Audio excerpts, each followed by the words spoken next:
the headquarters of Ramsey Solutions, broadcasting from the Pods Moving and Storage Studios, it's the Ramsey Show, where we help people build wealth, do work that they love, and create actual amazing relationships. Jade Warshaw, Ramsey Personality, is my co-host today. Thank you for joining us, America. Open phones at 888-825-5225. The call is free, and some say the advice is worth exactly what you pay for it. Cameron starts off this hour in Dallas. Hi, Cameron. Welcome to the Ramsey Show. Good afternoon, sir. It's a lovely day to be above the dirt, ain't it? It is, sir. It is. How may we help? Sure. So I am having a question concerning, basically, can I pause my debt for a car? Why? Yes, because one, I believe I can become more mobile, and I like to consider myself a hustler, as I may be able to get a part-time job delivering pizzas, Ubering, DoorDash, that sort of thing. And so, therefore, I can increase my income. No, you don't have a car? No, sir. Currently, I do not have a car. Oh, okay. Yeah, I would. Yes, sir. I would. I mean, basic transportation is that's a starting point. Yes, sir. And you can increase your income a lot of different ways if you have just a basic car. You're gonna pause your debt snowball and pile up some cash and pay cash for a car, right? Yes, sir. And how much of a car and how long is this going to take? Yeah. So currently I have about 14,500 liquid, and I have a 12. Oh, you aren't doing the debt snowball. Oh, sir, because my student loan is my only debt currently. Yeah, but you have $14,000 cash saved. Yeah, well, I have $14,000 spread across a money market account, savings account, my emergency fund. Yeah, well, if you were doing the debt snowball, you would have already cashed all that in and thrown it at the debt. So you're not really doing anything yet. Okay. So you got $14,000 saved. So how expensive a car are you going to buy? I'm thinking of getting something that's like a nice sedan, not so much hoopty though. So maybe about 7 to 10 grand, maybe a little bit. 12 max, 12 grand max. Well, let's think about the price. How much are your student loans? Because that's going to weigh into how much you spend on a car. Yeah, so I have $12,483 in student loans. And what do you make a year now? What I make a year now, I'm working part-time, but I'm soon to be employed at Fidelity, and I will be making $50,000 a year at Fidelity. Soon to be is when? Soon to be in June of this year. All right. Are you graduating from school? Yes, sir. I graduated last December. I see. So when were you hustling? When was the hustling part? You're working part-time since December? Oh, no. I was working a full-time job with my church. I was interning at my church full-time. With no pay? Oh, no. It was paid. Oh, okay. Yes. All right, so let's start again. All right, the baby steps are you have $1,000 in the account. You throw everything else at your debt, smallest to largest, until you're debt-free. Then you build an emergency fund of 3 to 6 months of expenses in baby step 3. Okay, so that's the process you would be using from this point forward. In the midst of that, we need to get you a car. So you currently have $14,000 and $12,000 worth of debt. Did I understand that correctly? Yes, sir. And you don't go to work until June? Yes, sir. So currently I'm working just part-time because I don't go to work until June. Yeah. Yes, sir. So next week I want you to go to work, like all the time. There's no reason to sit on your butt from now till June. Okay. Might as well. What else you doing? That is a good question. Yeah. All right. So, yeah, let's do that. Because I'm all right, Jade, I'm a little bit torn, okay? I'm kind of thinking $1,000 car and pay off all the debt. Yeah, I wouldn't spend a lot. And I'm kind of thinking a $4,000 car and then between now and June pay off the rest of the debt because he works 60 hours a week between now and June at 6 jobs. I kind of feel like I would go for the cheaper car, pay off the debt, and then when he starts working, he can get something. By the time, I don't know. What are you making now? I know you're making part-time, but are you making... Anything to add to sorry? this? What are you making now? Yes. Currently, I'm making now, I would average out to about $200 a week, so maybe like Okay. $800 to $1,000 a month. All right. I probably wouldn't spend more than $2,000 or $3,000 on a car. Yeah, let's go with $3,000 and put everything else you own except $1,000. So that's 4 out of your 14. That leaves you 10, and I want that 10 on the debt by the end of the day today. Mm-hmm. Okay. And now you had a student loan debt. Did you have a small something else or just the student loans? Oh, no, just student loans. No credit cards, anything like that. Okay. How many loans are there, separate loans? I believe it's two. It's comprised of 2 loans. All right. And what are their amounts? Let me check on that for you, sir. Actually, no. I'm sorry. I totally failed. It's all one amount. It's all one. loan. Okay. Well, Yeah. just pay $10,000 against it. That should leave you a balance of about $2,000. That should leave you $3,000 for a car and $1,000 left over in savings for a miniature starter emergency fund.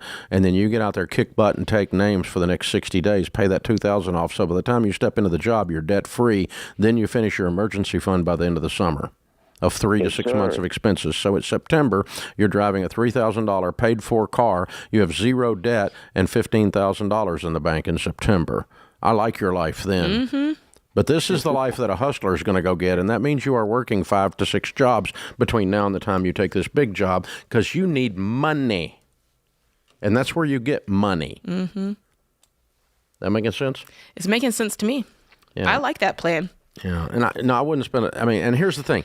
You don't want to drive a $3,000 car very long. So by Christmas, after you finish your emergency fund, I want you to save up and buy you about a $10,000 car. Yeah. Because the good news about a $3,000 car is it's not going to go down much in value. It's pretty well done. Mm-hmm. Mm-hmm. It might be worth $4,000 by Christmas if you take care of it, if you buy it right, you know? So, yeah, I would buy that and then take that car and put $7,000 cash with it above your emergency fund, be driving a $10,000 car by Christmas, 100% debt-free with $15,000 in savings for emergencies, and we're debt-free. And it's not even been a year at Christmas because this is March. It's a lot you can do in 8 to 9 months. You can change your life, change your money. If you're a hustler. Yeah, but hustler means you're hustling, not just talking about it. You can't just talk about it. You got to do it. There's that. This is The Ramsey Show.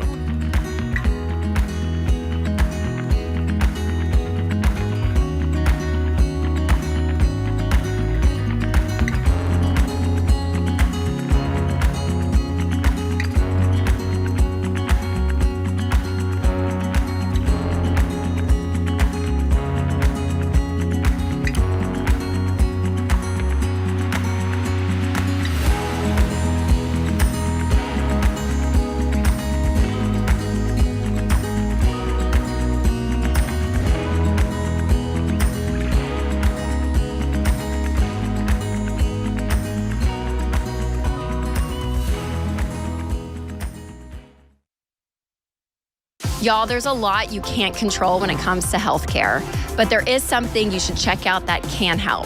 Christian Healthcare Ministries. CHM is not insurance. It is budget-friendly, biblically based health cost sharing.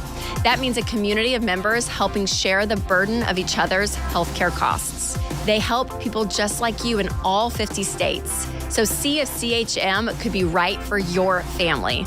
Learn more today at chministries.org/budget.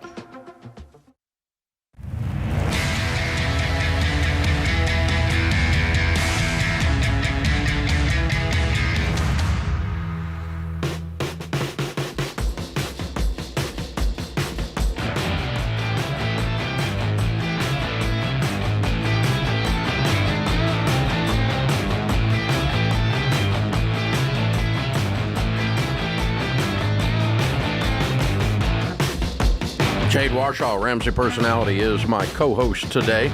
Thank you for joining us. Hey, if you guys are enjoying the show, you can help us, and many of you have been doing this. We know because our numbers are way up. The other day, we were number 16th on the Apple podcast list of all podcasts in the world, which there are over 2.5 million of them. And our guys in in our marketing team are really upset that we're only 16th. They think we ought to be in the top 10. I agree. I think 16's working for us, though, so I'm good with that. But actually, that's moving. We're moving on up, as they say. Yes. And so, but you guys here, if you want to help us out and say thank you for the service that this show provides to your life, we would appreciate it. It's real simple. Share it with someone. Click the share button or share a link or just tell somebody where you heard about it. And you can subscribe. Click the subscribe button, whether it's a podcast, whether it's a YouTube, whatever it is. And you can leave a 5-star review. 1 stars aren't helpful.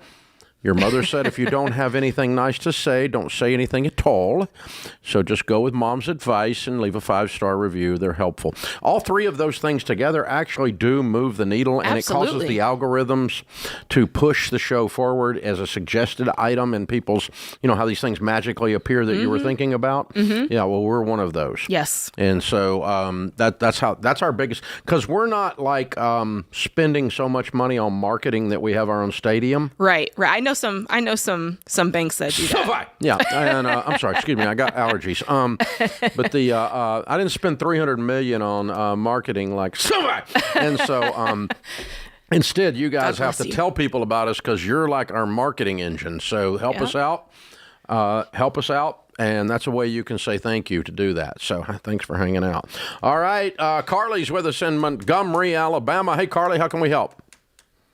Hey, Dave. And I agree, y'all should be in the top 10, absolutely. All right. My question... We got Carly's vote. Somebody tell Apple Carly said, okay? My question is, should my husband and I cancel the whole life insurance policy that we have?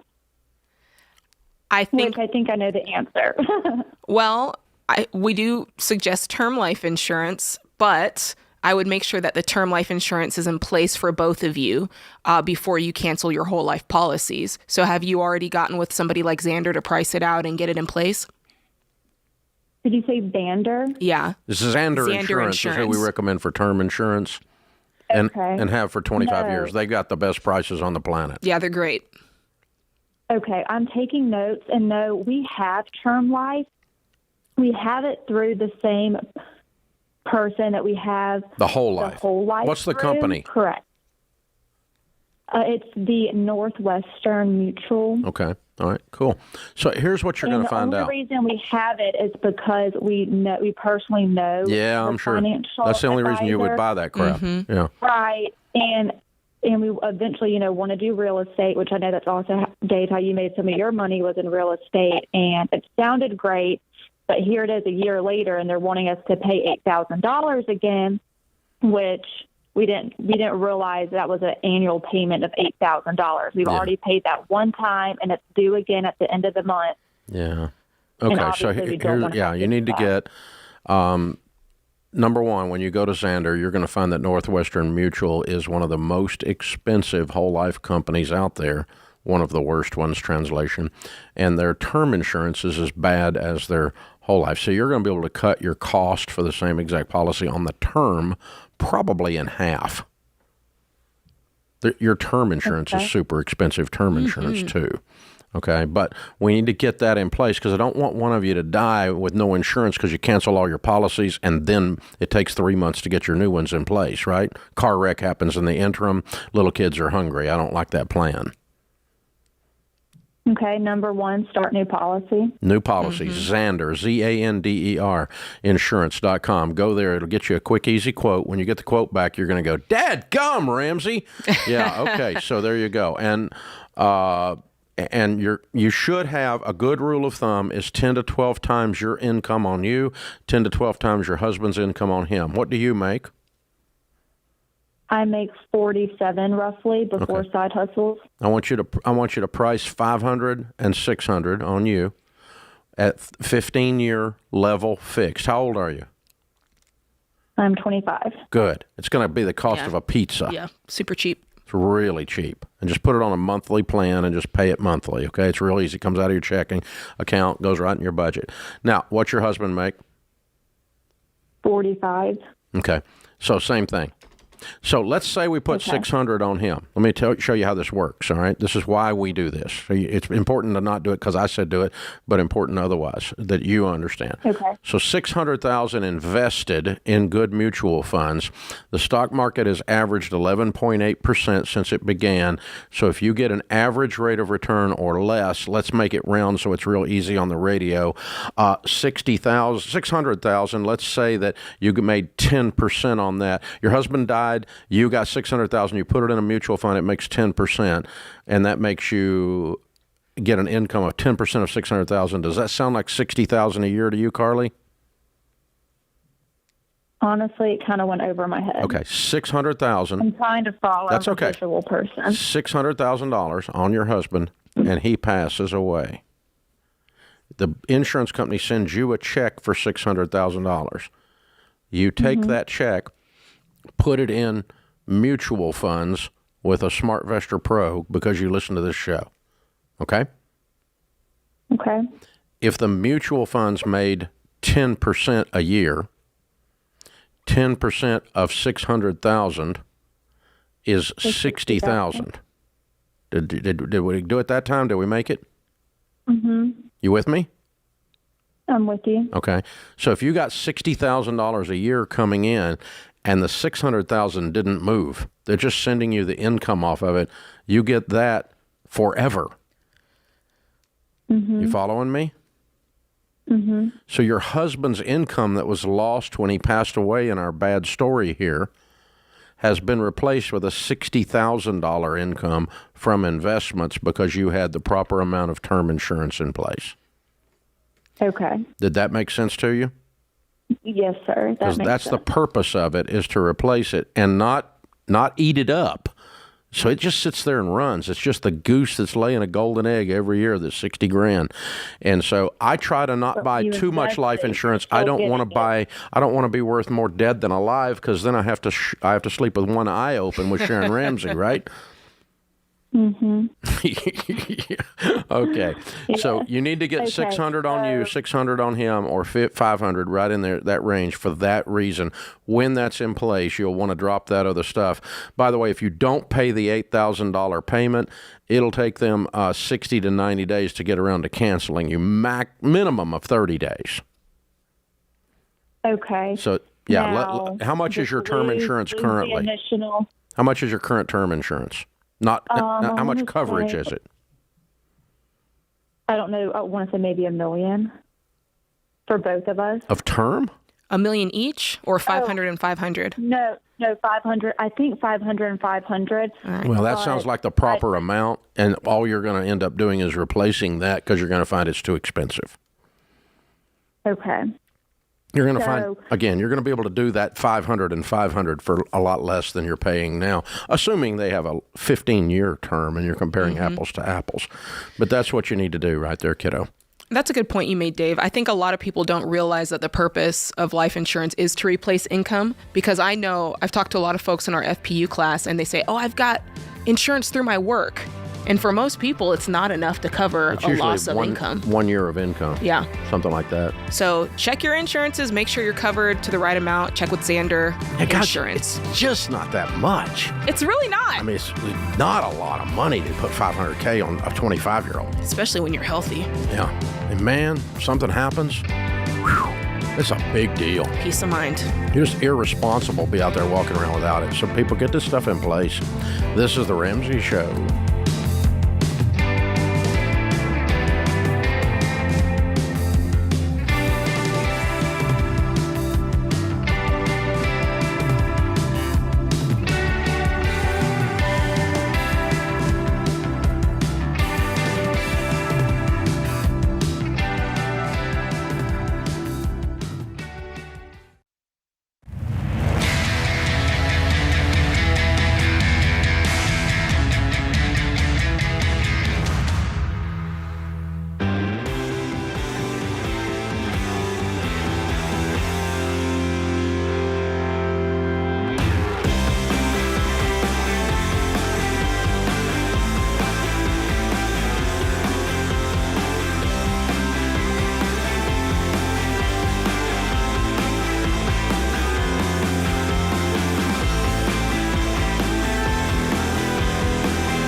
Jade Washaw, Ramsey Personality, is my co-host today. Thank you for joining us, America. We're so glad you are here.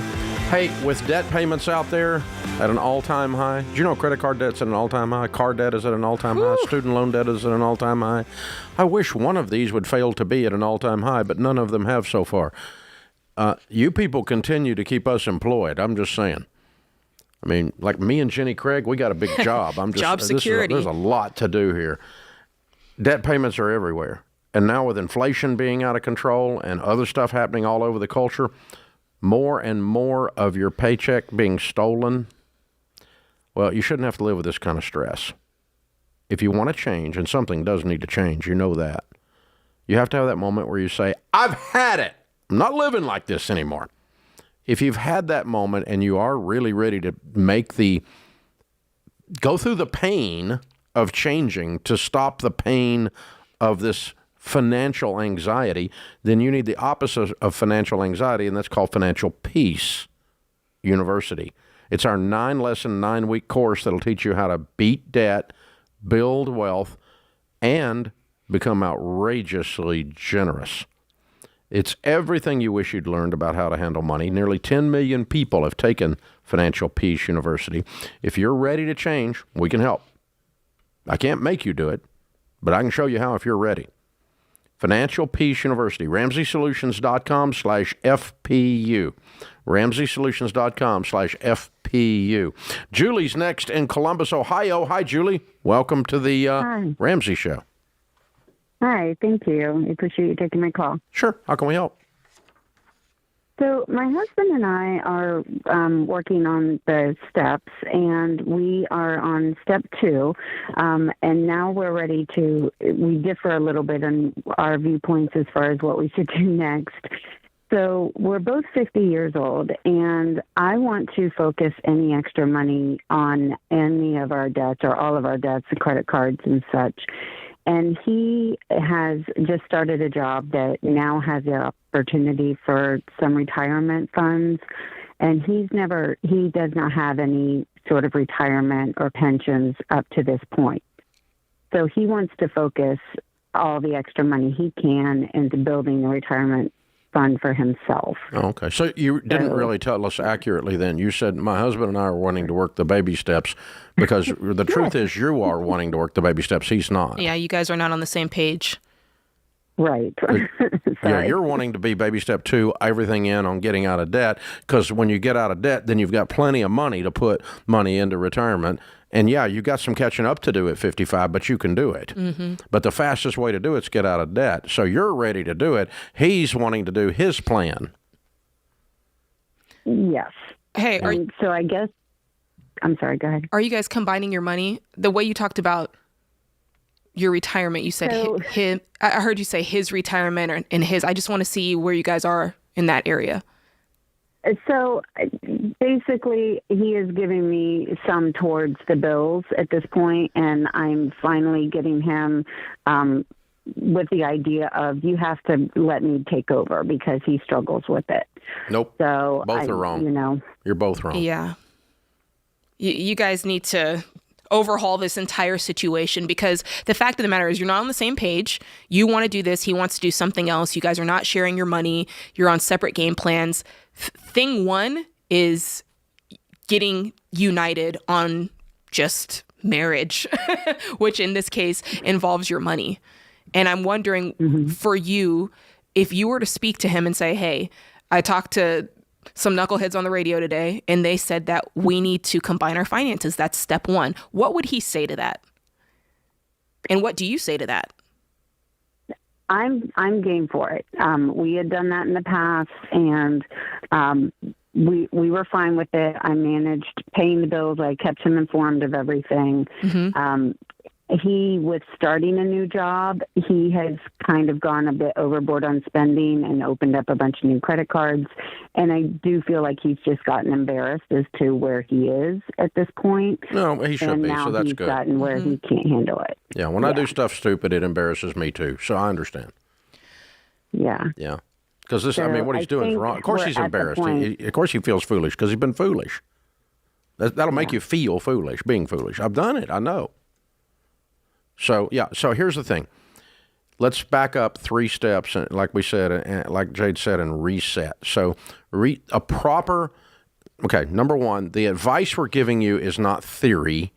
We've done this with millions of people and have led people to become millionaires and retire with dignity with a paid-for house. Let's just say that's the goal, okay? Mm-hmm. Let's say that by 70, you're a millionaire and you have a paid-for house. That's our goal. What is the fastest right way to get there? Okay? That's the question you and your husband both need to answer.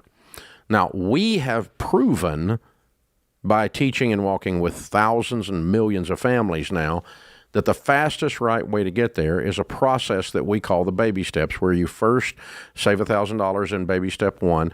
Baby step 2 is you pay off all of your debts except your home, and because your most powerful wealth-building tool is your income, and when you give it all to Ford Motor Company and MasterCard, you don't have it anymore, they do. And so you have to stop giving your money away to these idiots that are taking your money, but you gave it to them, so you have to stop it. That's called debt reduction, right? We're getting out of debt. Now, when you don't have any debt payments but your house anymore, that'll feel pretty good, won't it? Ask him that. And I'm asking you that, Julie. That'll feel good, won't it? Say yes. Yes. Absolutely. Yeah, and the credit cards that he just took out, we're going to have a little plastic surgery party by candlelight tonight. Chop those puppies up. A plastectomy at Julie's house, okay? Now, once we're out of debt, we build an emergency fund of 3 to 6 months of expenses, and then we start saving 15% of our household income into retirement. If you do that, if you follow that, how much debt do you have? Not counting your house. Right, not counting the house, we're at about $121,000. On what? Credit cards and a truck payment for him. How much do you owe on his truck? $20,000. And what's your household income? Well, $100,000. Okay. Got a lot of truck. Yeah, he got it new. So part of this is this 55-year-old little boy's going to grow up and be a man now and put his future in his sights and not his weekend. That's part of what's going on here. This guy, the way you have described him in this call, he just goes and does whatever the flip he wants as if there's no consequences. And then he's embarrassed. Okay, so now we got to stop this and we got to undo a bunch of it. Now, then the last part of this whole story is the two of you are going to decide together every month before the month begins on paper, on purpose, where every dollar is going to go to accomplish the goals in those baby steps so that we can retire with a paid-for house and $1 million. And if we are saying that's the goal and whatever we've got to do to get to that goal, that means we're going to sell everything in sight. We're not going to see the inside of a restaurant unless we're working there. We're not going on vacation because we're broke people. We're 55 years old and $120,000 in debt and no money and scared about retirement, and we're going to do something about it. And that's just who you become. And the two of you together join arms and say, we're going to be grown-ups. It's not, thank God it's Friday, oh God, it's Monday. It's we're going to retire in 15 years from now with some dadgum money because we changed our lives. Now, if you're ready to do that, Julie, I can help you. That's what we do. But if you're going to keep playing around, playing footsie with this, and he's going to keep running around like a weekend little boy, Huey Lewis in the news, living for the weekend, not going to work for me. I can't help you. But if you want to do all this stuff, we'll put you through Financial Peace University. You hold on. You can tell Austin if you want to do it. We'll pay for you to go through the class. You and your husband that I just picked on. This is The Ramsey Show.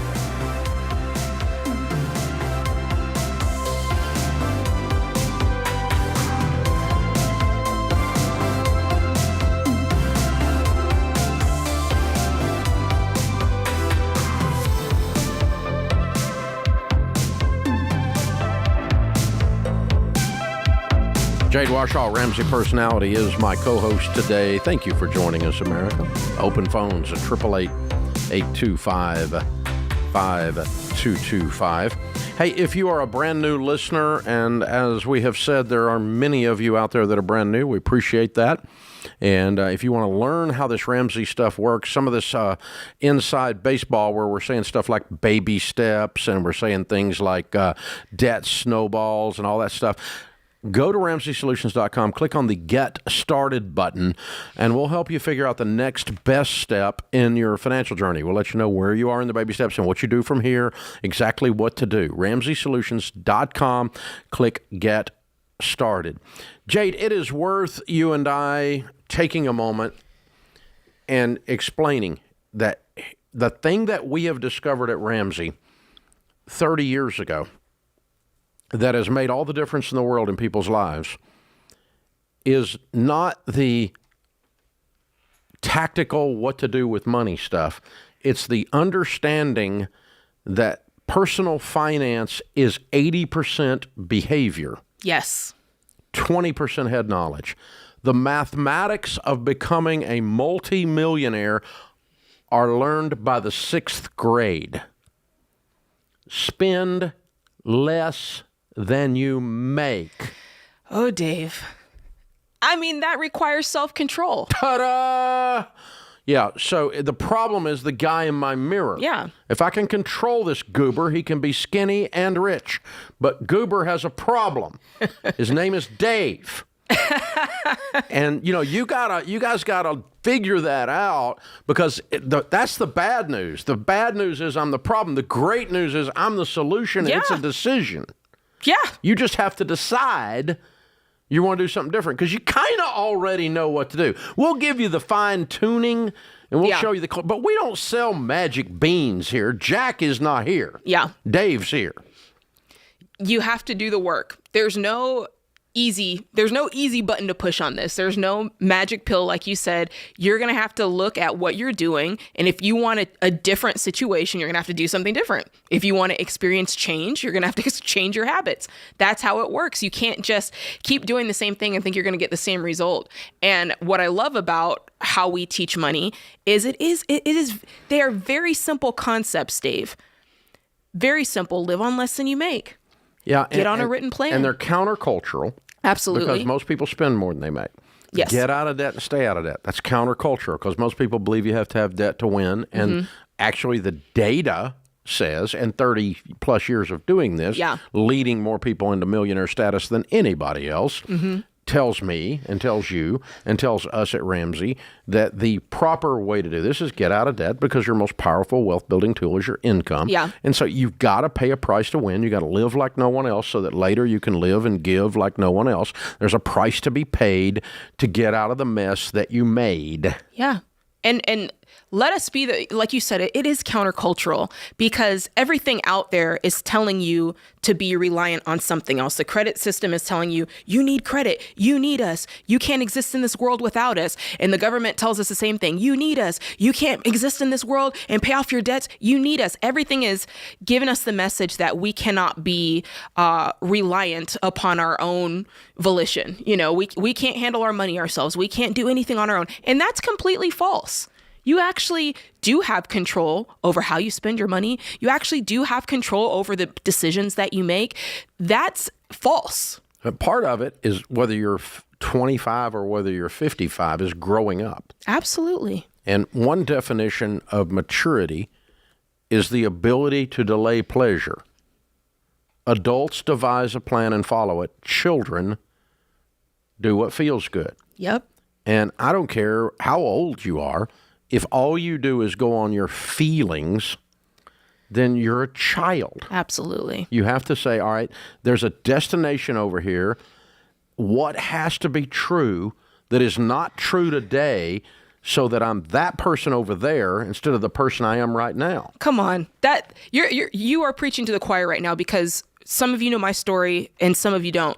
My husband Sam and I had $500,000 in debt, for lack of a better word, $460,000 of debt. And I distinctly remember the moment, Dave, where I thought, if we don't do something about this, I will never have any of the things that I wanted out of life. Yeah. financially it's with pretty the simple. family. Okay. I want to be 20. I want to be 30 pounds lighter. Yeah. Okay. Good. Is this a wish or is this a goal? Right. If it's a goal, then you say, all right, when do I want to be 30 pounds lighter? All right. When? 3 months from now. Okay. Now we have a goal. Now, then you have to ask yourself, okay, what has to be true that's not true now? And in my case, it's less donuts, fat boy. I mean, get away from the chocolate donuts, boy. Because the guy that's got a six pack and I got a keg, he's not doing the donuts. No, he's not. So you gotta, something has to change, and I gotta like the idea of being thinner more than I like the instantaneous gratification and sugar rush of a chocolate covered. Oh my God, I want one donut, right?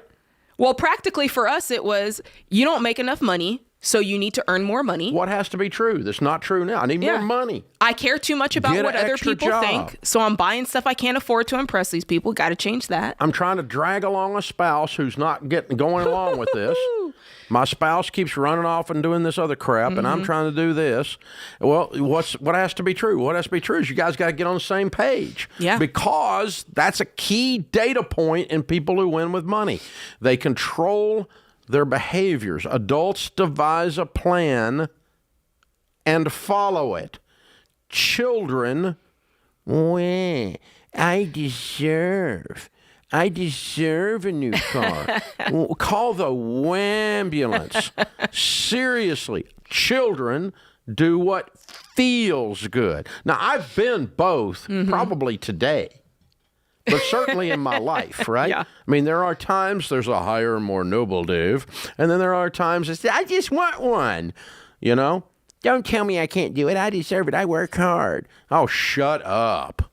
Like nobody else works hard but you. Right. I deserve to be deeply in debt and get a truck I can't afford because I work hard. What, you work hard so you deserve to be broke? I don't understand. How dumb a butt statement is that? But people say stupid butt stuff like that, right? It's crazy. So you've got to look out there and say, what am I willing to become so that I am that person over there? Yeah. What am I willing to give up? What has to be true that's not true today? We have to be working together. We have to be living on less than we make. We have to be doing a written budget. We have to be cutting up the credit cards. We have to be getting rid of the whole life policy. We're selling the stupid car we can't afford. Yeah. We're not going on vacation. We're not going to go out to eat every night. We're freaking broke people. We're not doing this anymore. And you start talking to yourself and going, but not for long. Yeah. Not for long. As for me and my house, we're not going to live like this. We're going to live like no one else so that later, you know where I eat out now? Any dadgum place I want to. You know how I read the menu now? From the left to the right. I don't start with the price. I start with what I freaking want to eat. You know why? Because I did all this stuff for the last 30 years and it works. Come on, Dave. Be honest. You don't even have to look to the right. I don't. You don't even have to, you just look at it. The only time I do is on the wine because some of it's really expensive. But oh man, I love it. I can go on and on about this conversation because it's true. And the thing is, you've got to find and look inside and find the reason why. If you don't know why, you're not going to try. Period. You're going to start it and you're going to go, I heard this guy on the radio, Dave, and I heard Jay talking, and you get all excited about it. But then when the rubber meets the road, you don't do it. You quit. You have to. Let me tell you, you're going to get tired. Yeah. And you're going to be scared. And you're going to get dirt under your fingernails because you work so much. So that later, you don't have to. Yep.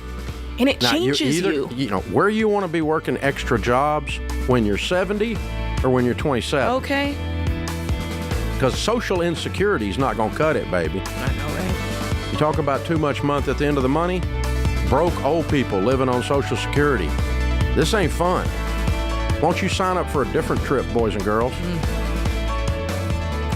It's all about you, the person in your mirror. You can do it. We believe in you, and we'll hold you to it. This is The Ramsey Show.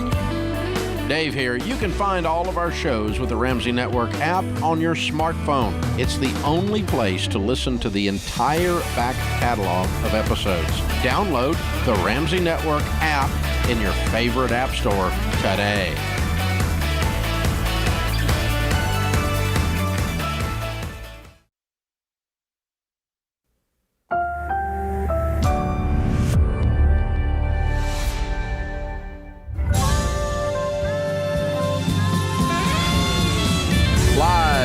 headquarters of Ramsey Solutions, broadcasting from the Pods Moving and Storage Studios. This is the Ramsey Show, where we help people build wealth, do work that they love, and create actual amazing relationships. Jade Washaw, Ramsey Personality, is my co-host today. Open phones here at 888-825-5225. Jason is with us in Sacramento. Hi, Jason. Welcome to the Ramsey Show. Good afternoon, Jade and Dave. So my financial plan has ADD. I'm kind of all over the place with my baby steps. Why? Well, I've been listening to you guys for a number of years. I follow you online. I haven't actually signed up for Financial Peace, but I did register to become a coordinator. We paid off our basic debt. We paid off our car debt. We have our emergency fund.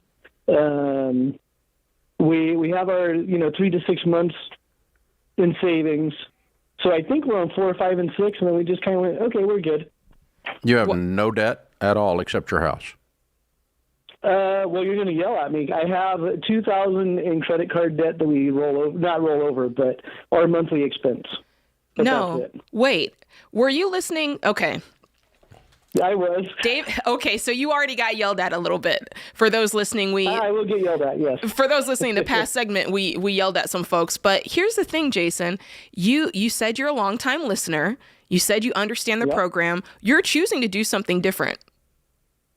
You're choosing to work your own plan, but you called us, and I'm going to tell you to cut up the credit cards, and I'm also going to look at you with a smart look on my face and wonder why you are doing that.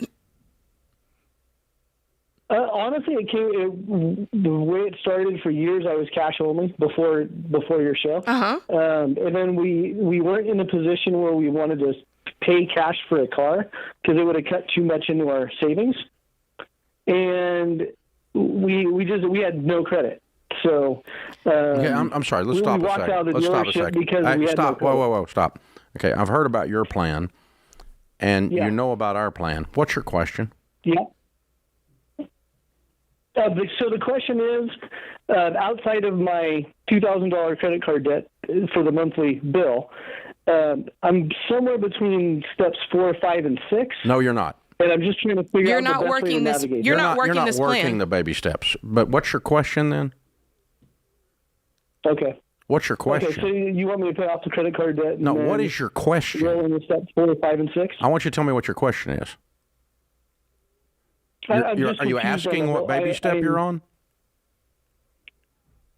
In my head, I think I'm in baby step 4. You're in baby step 2. You're in baby step 4 of your head. But you have a different plan of baby steps than we do.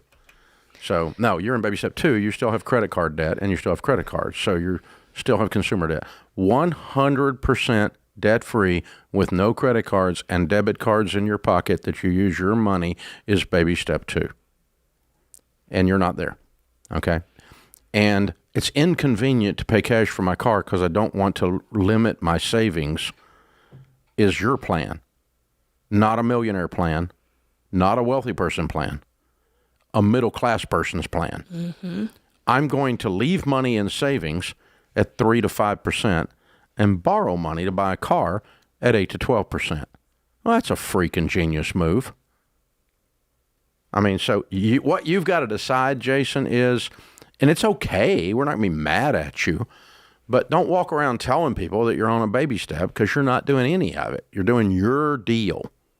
And one of my friends who's a wealthy guy that still had been playing around with debt and stuff, I was actually speaking at an event, and he and I ended up having lunch after the event in another city. And he said, I finally did all your stuff. And I'm like, what do you mean? What do you mean you did all my stuff? Because you ain't done nothing, I said. Right. We've been friends a long time, and you've been stupid the whole time I've known you.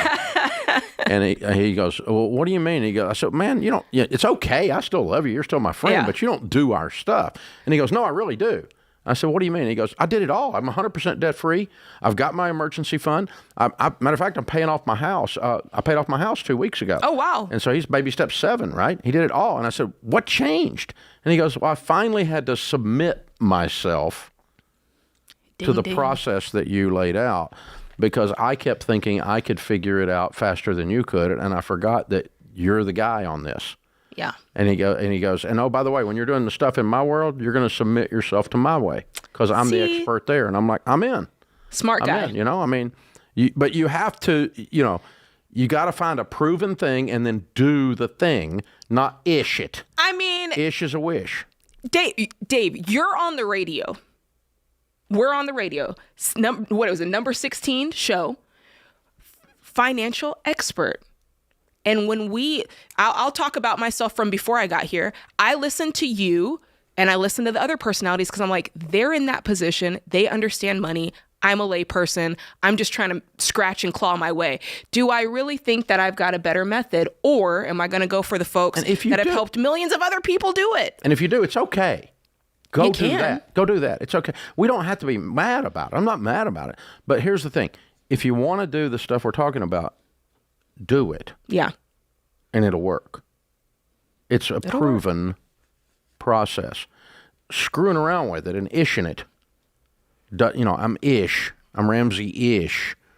Yeah. It just doesn't work, Jason. It doesn't work, my brother. I do get a little salty, you though, and I Dave. be friends, and you keep your car payment and your credit cards, and we'll still be friends, and I'll just be your rich friend. And I get a little frustrated with it, Dave. I'm not going to lie. Well, it is frustrating, but you know, it's just, but the frustration is not because of like we're insulted. No, frustration is because we love you, folks. Yeah, we love you. We want you to win. We want you to do better.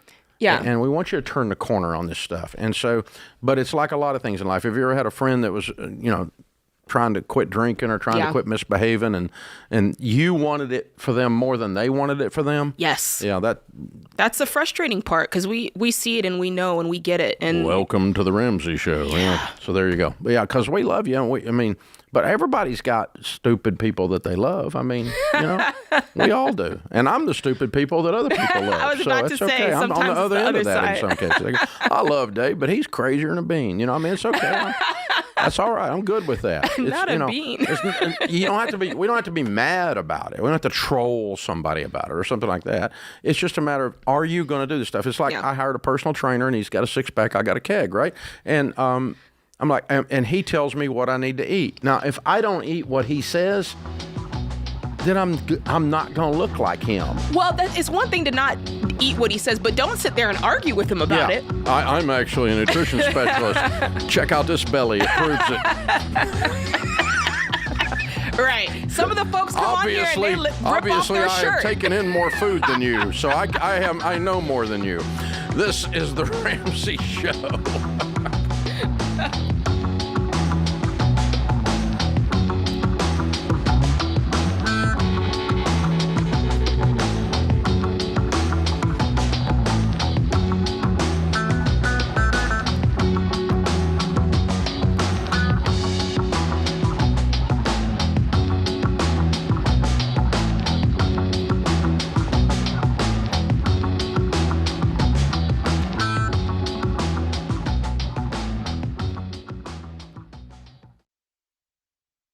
We've been doing business at Ramsey for more than 30 years. By now, we're a well-oiled machine, but it wasn't always that way. Yes, we've always had a vision, always had determination, and a drive to help people. But what we didn't have was one central place to access all our numbers so that we could get further ahead or quickly see when we needed to pivot. We were always jumping back and forth between different systems and spreadsheets. So when NetSuite by Oracle helped us wrangle our revenue, inventory, expenses, and more into one place, it was a game changer. And NetSuite's #1 cloud financial system can help your business gain the same visibility because businesses thrive on timely data. And NetSuite's real-time analytics can help your business have immediate access to your numbers daily so you always know where you stand and you can move quickly. So go to netsuite.com/Ramsey today and set up a free product tour. That's netsuite.com/Ramsey.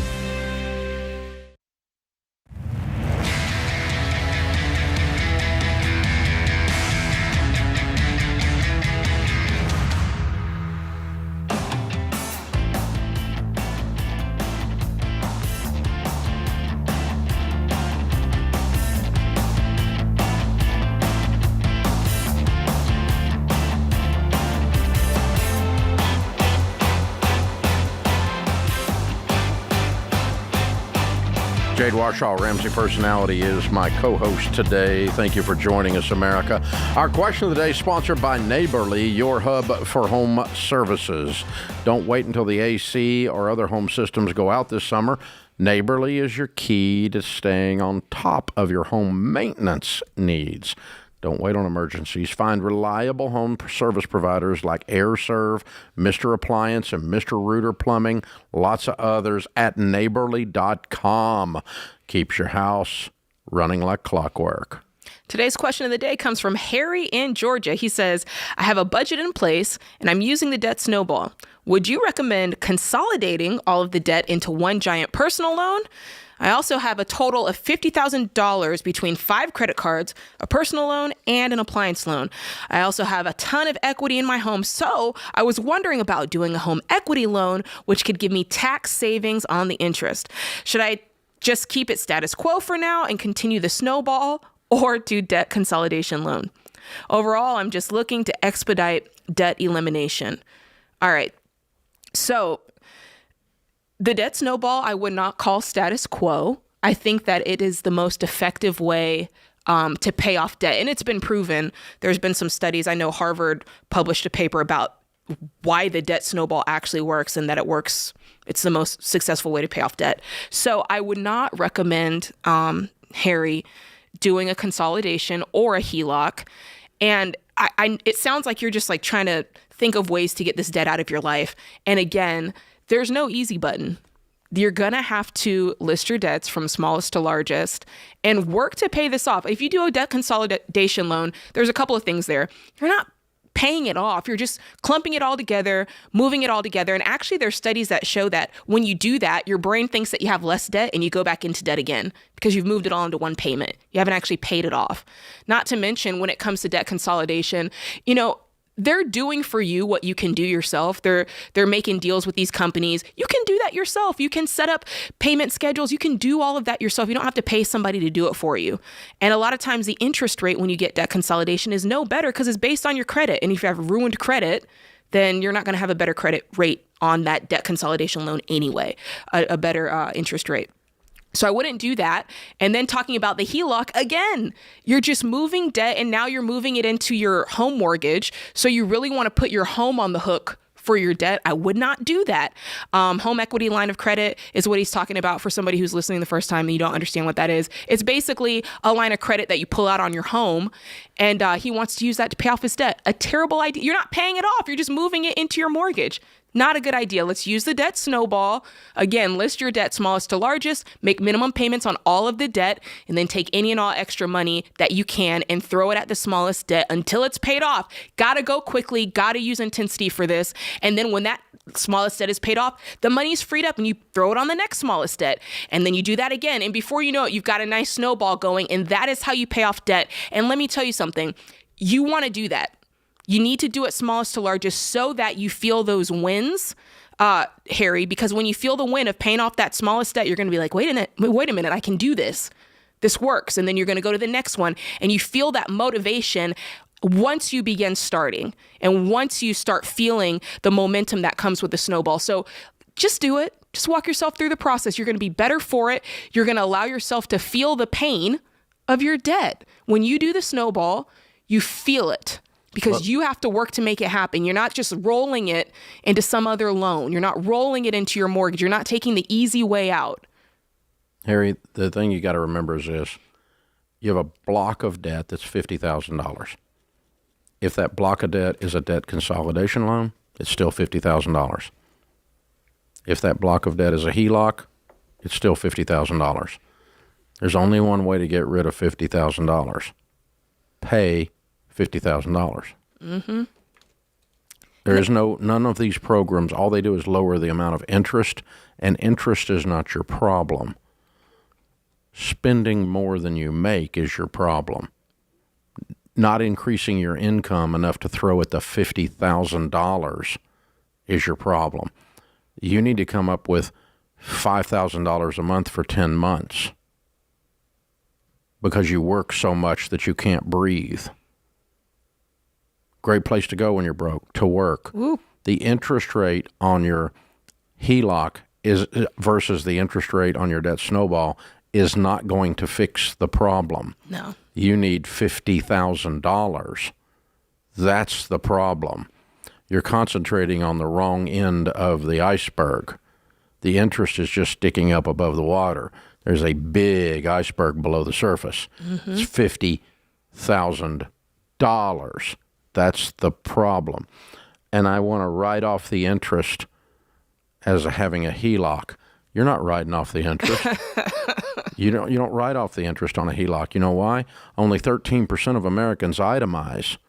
87% take the standard deduction. Ooh, good point. So you probably are taking a standard deduction, which means you don't get to write off the interest because you already took your standard deduction. Mm-hmm. If you are one of the 13% who itemize, you probably are not itemizing this anyway, and it's not that big a deal. I mean, the interest, let's say it's 10% on $50,000, it's $5,000. You know what that saves you in taxes? $1,250. $1,250 isn't your problem. Right. $50,000 is your problem. Quit trying to trick your way out of this. Mm-hmm. Come up with $50,000. That's how you do it. And the debt snowball leads you through that process and keeps you moving. But you've got to concentrate. You need $5,000 a month extra for 10 months or $2,500 a month extra for 20 months. And that gets rid of your problem. Not a little bit of savings on interest or some faux tax write-off that you're not even really taking because you're taking a standard deduction. That's what's really going on. Tara's in Kalamazoo. Hi, Tara. How are you? Hi, I'm good. Thanks, Dave and Dave, for taking my call. Certainly. How can we help? My husband and I are about 35, and we have one kid and one on the way. We have about $200,000 left on our mortgage, which is at a 2.375% rate. It was originally a 15-year. We have 12 left on it. We have no other debts, about $60,000 in cash. We have about $500,000 in investments with one 401k that we max out each year. We have $140,000 in short-term treasuries like I-bonds and T-bills. How much was your mortgage again? It originally was about $240,000. No, what is it today? We have $200,000 left. And you have $140,000 in I-bonds and $60,000 laying around in cash? Yes. Why do you still have a mortgage? Well, that's what my question is around is should we, like we've seen rates climb, right, with treasuries about 5% now. So we're curious if we should take advantage of our current position, thinking something low duration like a 17-week T-bill and put like all of our $200,000. You're not making any money on that stuff. If I were you, I would be mortgage free today. You're not making any money on that stuff. You need to roll out the actual math that you're talking about here and how many dollars it results in. It's not spit. You're not getting wealthy with this. Yeah. I mean, you actually take $140,000 and multiply it times that. I mean, you can't even go out to eat. It's not real money. You're just playing a math game. You're trying to do this with intellect. And if you actually run out the nominal dollars that are the resulting here, you're not arbitraging your house into T-bills and making any spread. It's the difference is a joke mathematically. I mean, it's a couple $1,000. It's not going to make you rich. You're playing games with stuff that's not going to make you rich. You can pay off your house today. That'll make you rich. Yeah. Keep some money aside for 3 to 6 months. Yeah, 3 to 6 months of expenses and emergencies, no other debt, and liquidate everything that's non-retirement and pay this house off this week. That's what I would do. Mm-hmm. Definitely not borrowing on my home to invest in T-bills. This is The Ramsey Show.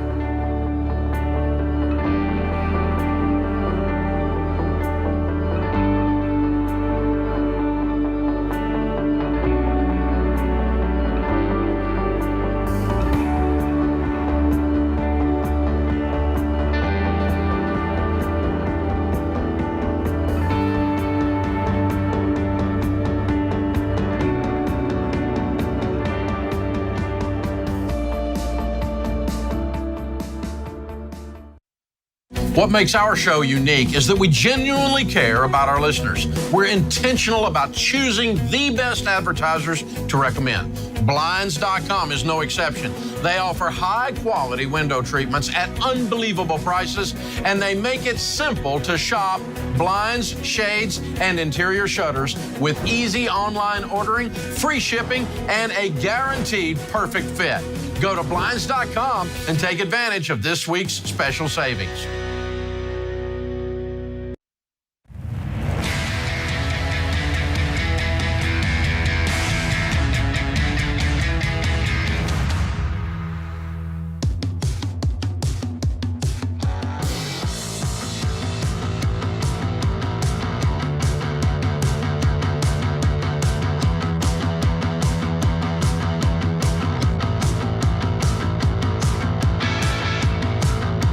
Jade Warshaw Ramsey Personality is my co-host today.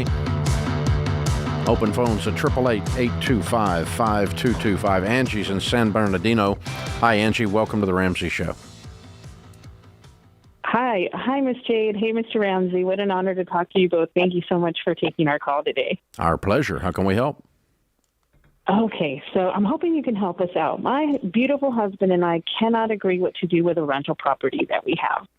My hubby is pretty concerned about the capital gains and the recapture of depreciation that we would have to pay if we sell it.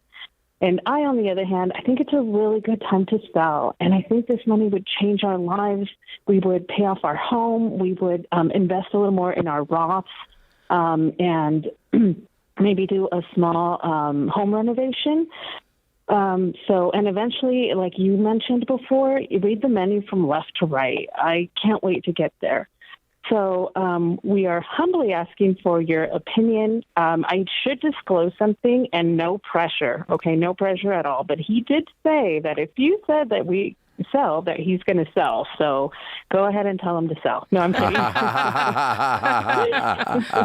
I think we've been set up, Jade. So the only reason he doesn't want to sell is simply to avoid those capital gains. It's not because he just loves the property and wants to hold on to it and loves the cash flow? No, the cash flow is very, very low, unfortunately, less than $500 a month. Mm-hmm. And no, we don't particularly love it. It was our first home, but we've been out of it for so long, and it's almost like he can't stomach that we probably will have to pay quite a bit of money. So what's the house worth, the rental? The house right now is worth about $530, and we owe about $220. Okay, all right. And so you're going to walk out with $300,000. We'll call it. Okay, not quite, yeah, but somewhere in that not range. Quite, and right. the balance on your mortgage is what? $225. Okay. So by the time you pay capital gains and expenses to sell the house, you pay off your home. You're going to have a little left, but not much. So I'm sorry. Our home that we live in now, we only owe $120. Oh! I thought you said $225. Okay, $225 is the rental. You were correcting the $220. Now I'm catching on. Okay.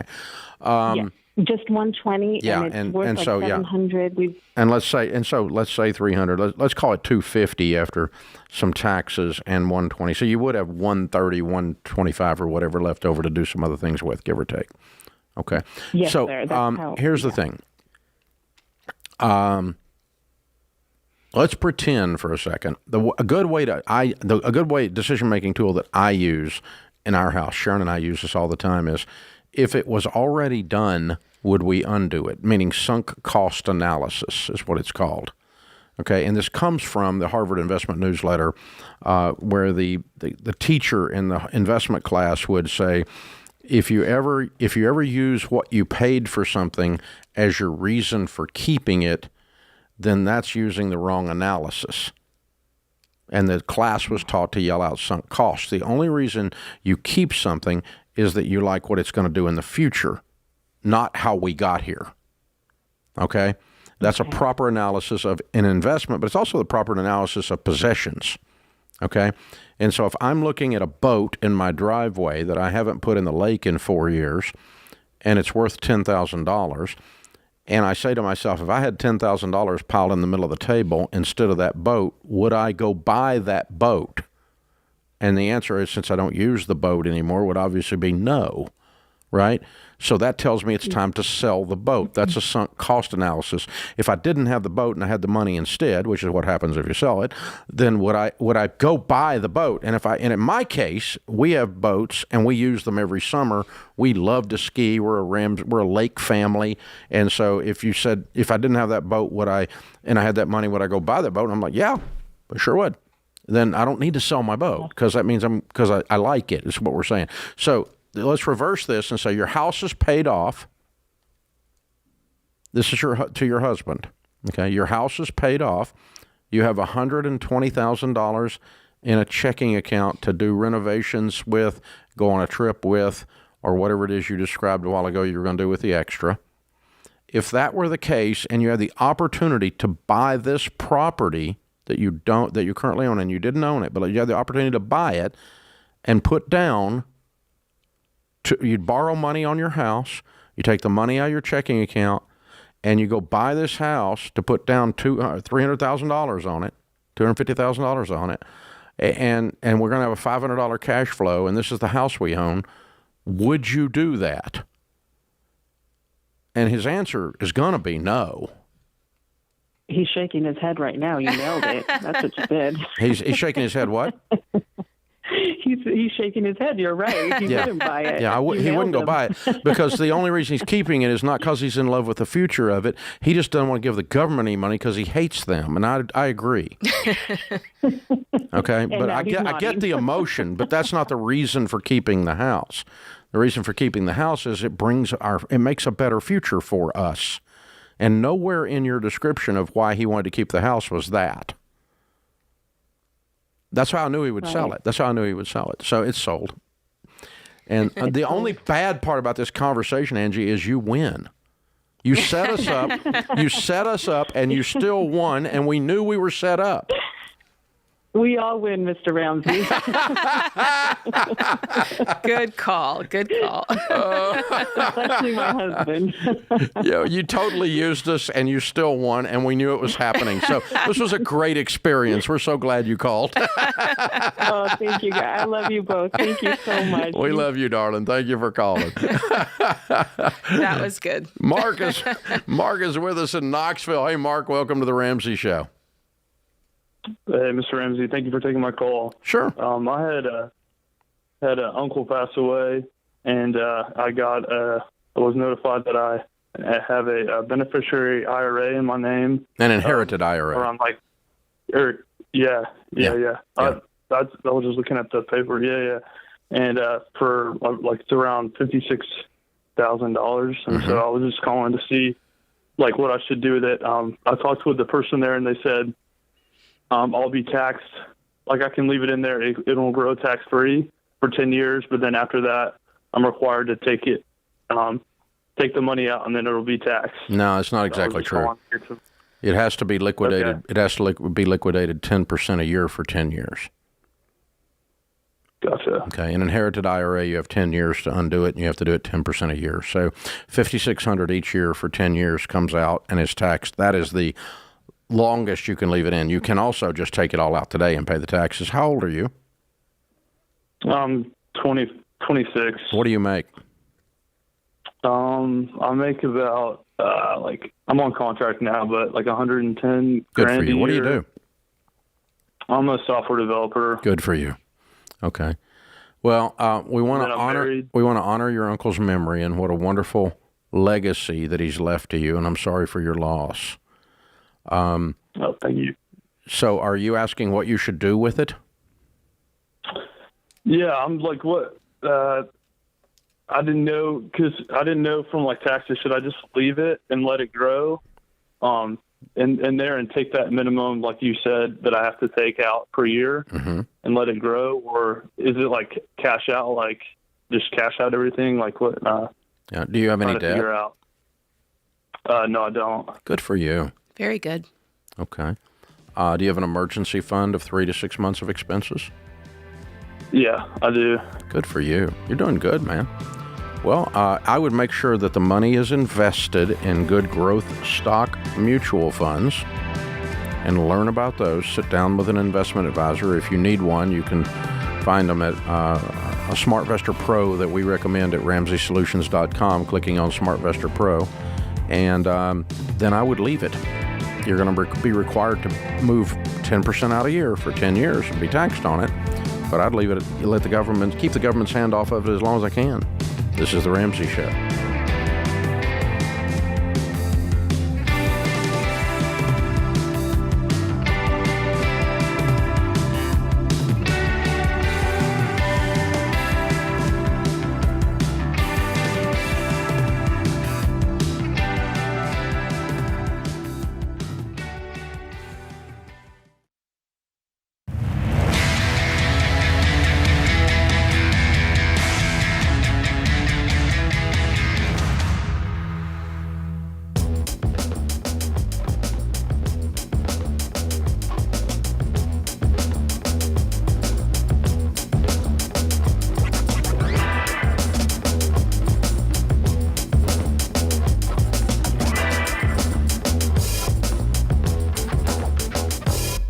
Jade Warshaw, Ramsey Personality, is my co-host today. All right, folks, I got a lot of questions this time of year about taxes.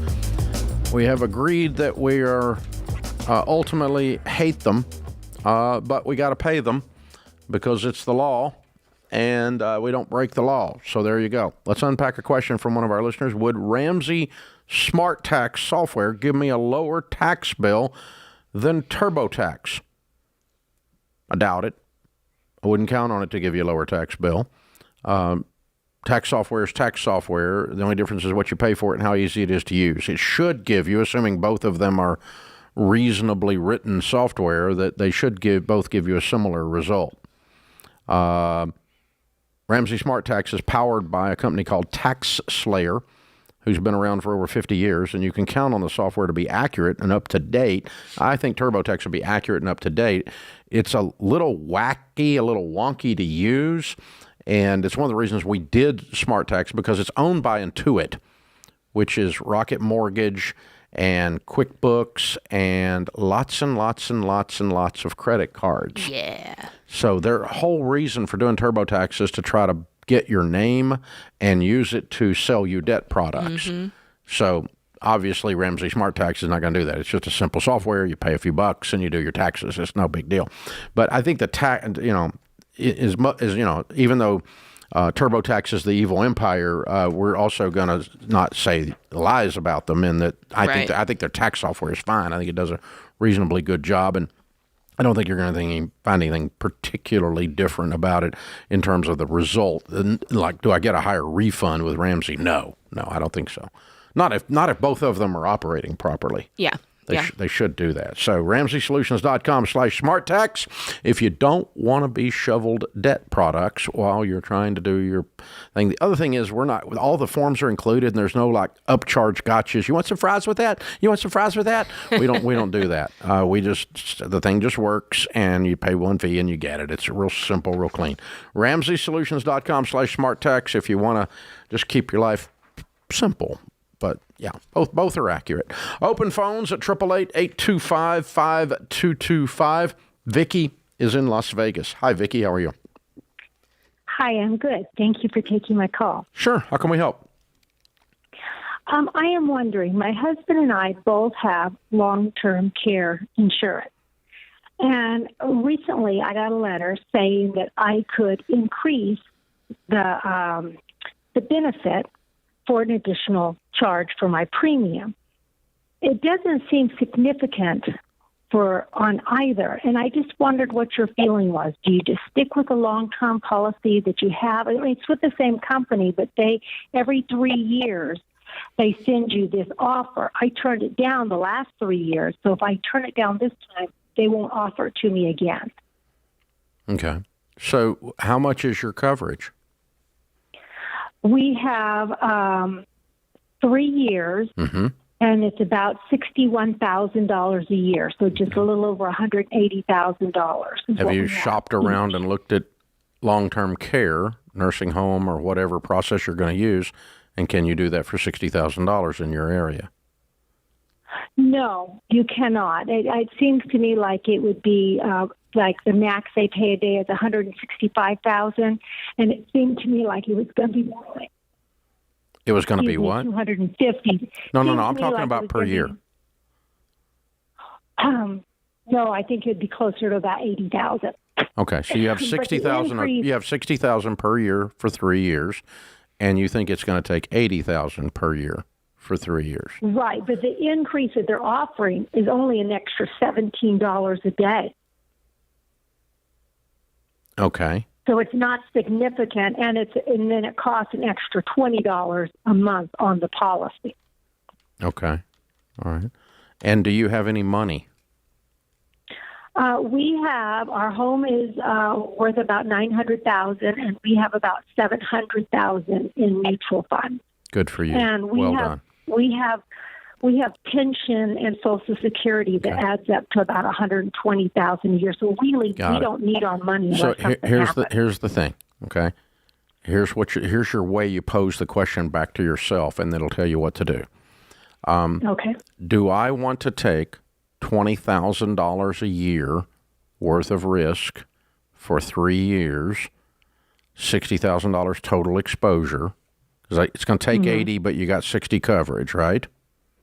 Right. Do I want to take a $60,000 exposure for $20 a month and get rid of some of it, or do I want to, with my $700,000, be very comfortable that I can cover that 60?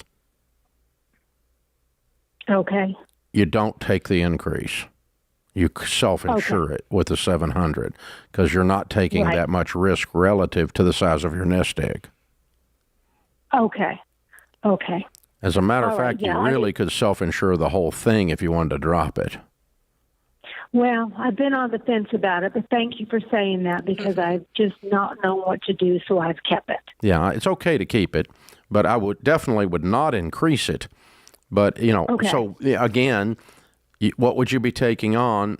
The typical nursing home stay in America is 2.5 years. That's the national average.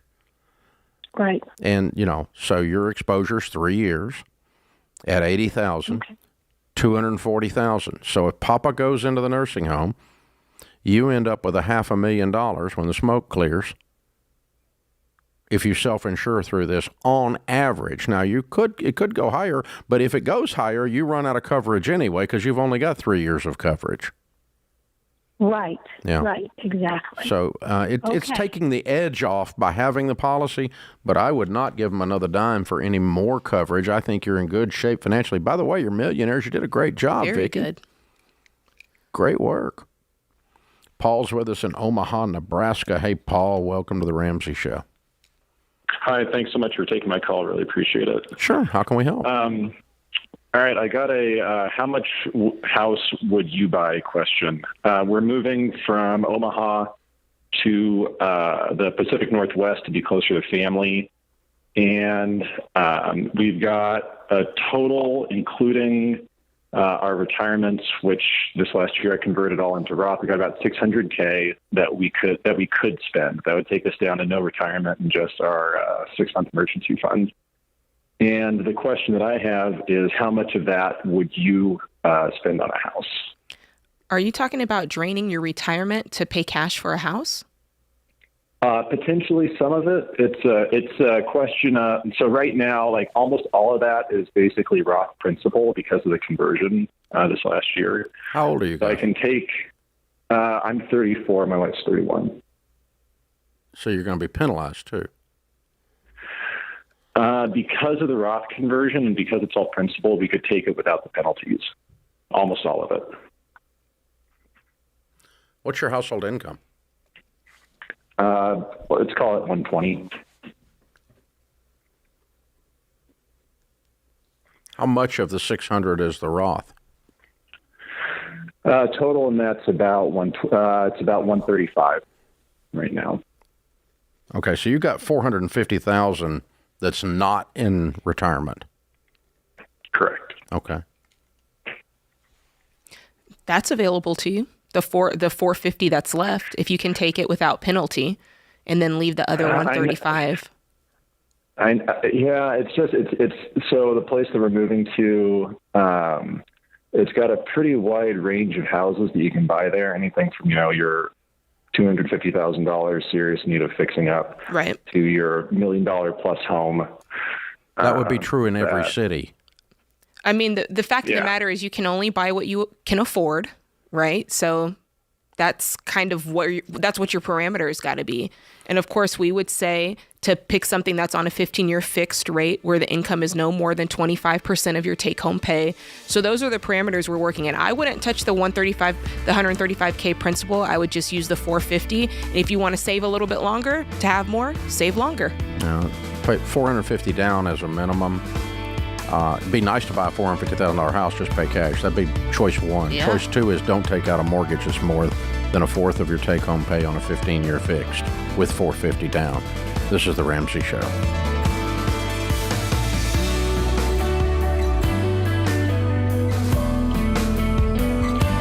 Hey, what's up, guys? It's Jade. Look, if you like what you heard in this episode and want to know more about getting started on the Ramsey baby steps, go to RamseySolutions.com and click the Get Started button. We'll help you figure out the best next step for you based on your specific situation. That's RamseySolutions.com and click Get Started.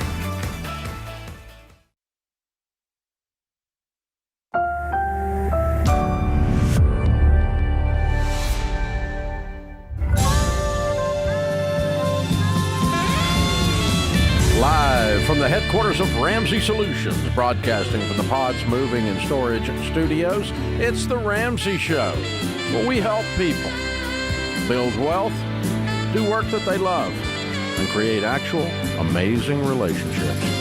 Jade Washaw, Ramsey Personality, is my co-host today. Open phones at 888-825-5225. That's 888-825-5225. Cece is in Indianapolis. Hi, Cece. Welcome to The Ramsey Show. Hi, Dave. Thanks for taking my call. About 2 years ago, we paid off our house, and as of May 2022, we have the $1 million net worth. Yay! But I'll be honest with you, I'm more fearful now than when we were broke. I'm not sure what to do with this stuff. I know that we have about $430,000 in cash spread across 3 banks, and we have $650,000 in our house, which we are selling in May, and then we are taking off for about 1.5 to 2 years sabbatical. So I don't know where to park this stuff.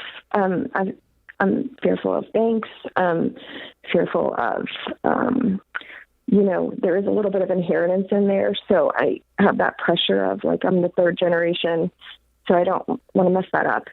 And some of our money came from real estate investments, but I want out of that because I don't want the responsibility of it when we're gone. So I don't know what to do. How much money do you still have in real estate? Just the house. Just the one? Well, just our personal house now. So right now, at the end of this story, you've got $1 million in cash, is what you're saying, and you got to decide what to do with it while you take 1.5 years off. Yeah, and I could potentially, honestly, all of that is outside of, in addition to, we still have my dad's house. So either A, I could end up buying my portion and buying my brother out, or my brother could buy me out. So there's another swing of money. How much would it take to buy him out? $200,000 to buy him out, or obviously $200,000 to me. So really, honestly, I have closer to $1.2 million or more. Yeah. So I don't have a clue what to do. Okay. Well, the only thing that's concerning me here is all of your fear, because fear is one of two things. Okay, there's one of two things that fear comes from. All right, fear is either a reasonable reaction to an actual threat. Don't touch a hot stove. That'll hurt. That's good fear, right? Don't run in the traffic. That's good fear. Okay, don't eat poison. That's good fear. Hello. So that's all good things. Then there's false evidence appearing real. There's fear of the unknown brought on by I don't understand something, so I'm afraid of it. I've never ridden a bicycle, so I'm afraid of bicycles. I never learned to swim, and so I'm afraid of swimming. But neither one kill you on a regular instance. You can die on a bicycle or swimming, but they don't. It's not like swallowing rat poison. Okay, it's like 100% fatality rate. The bicycles are not, right? You see what I'm saying? So, but the fear that a child feels the first time they go in to swim is a fear based on the unknown, ignorance of the process, not based on the actual threat. Do you see the difference? Yes. And I think that's the one you're struggling with. Okay. I think you're afraid to put money in the stock market. You're afraid to put money in the banks because you've built up this boogeyman thing going on that's really not there. I've got money in banks and I'm not afraid. I don't think my bank is going to fail. It has nothing to do with SVB. But I've got money in the stock market in mutual funds, millions of dollars. And I am not even, my pulse rate is not even changed. Okay.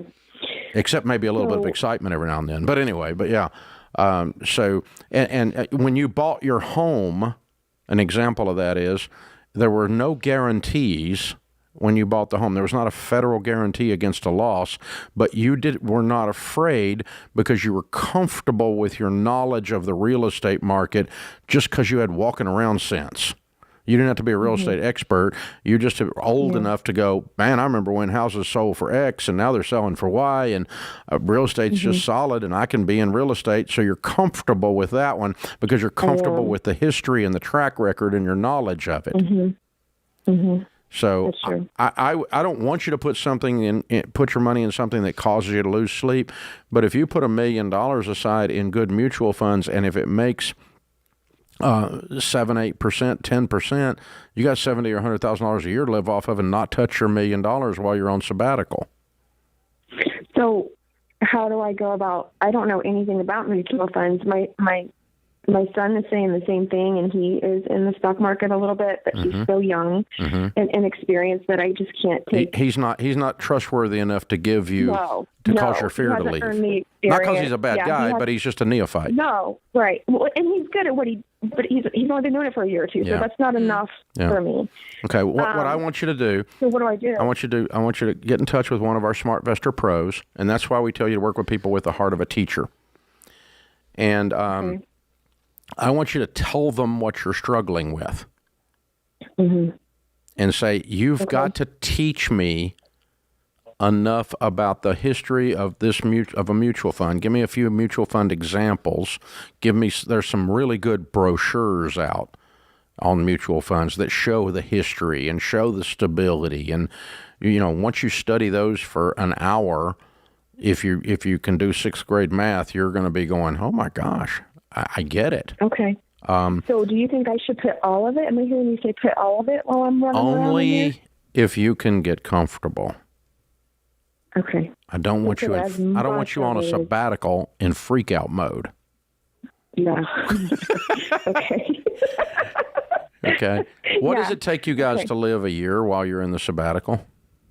Oh my gosh, it's so cheap.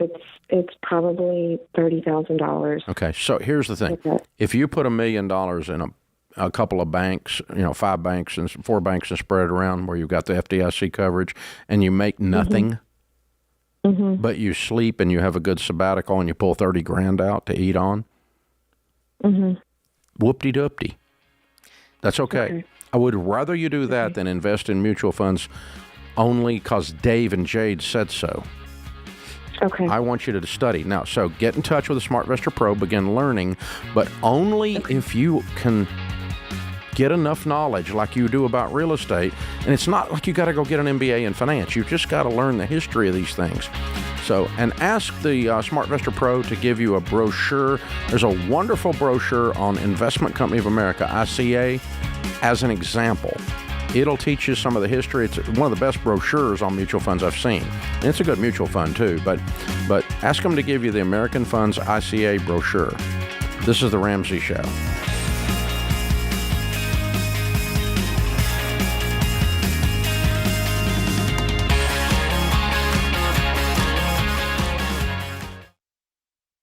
What makes our show unique is that we genuinely care about our listeners. We're intentional about choosing the best advertisers to recommend.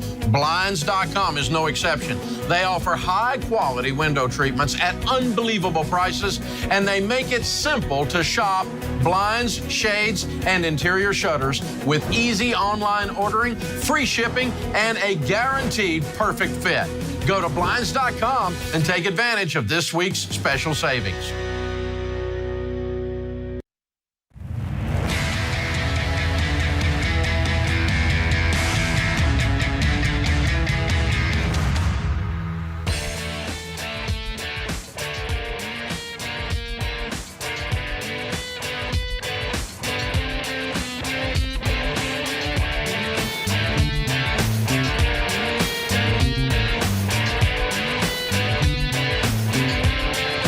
Thank you for joining us, America. Jade Washaw, Ramsey Personality, is our co-host today. This is The Ramsey Show.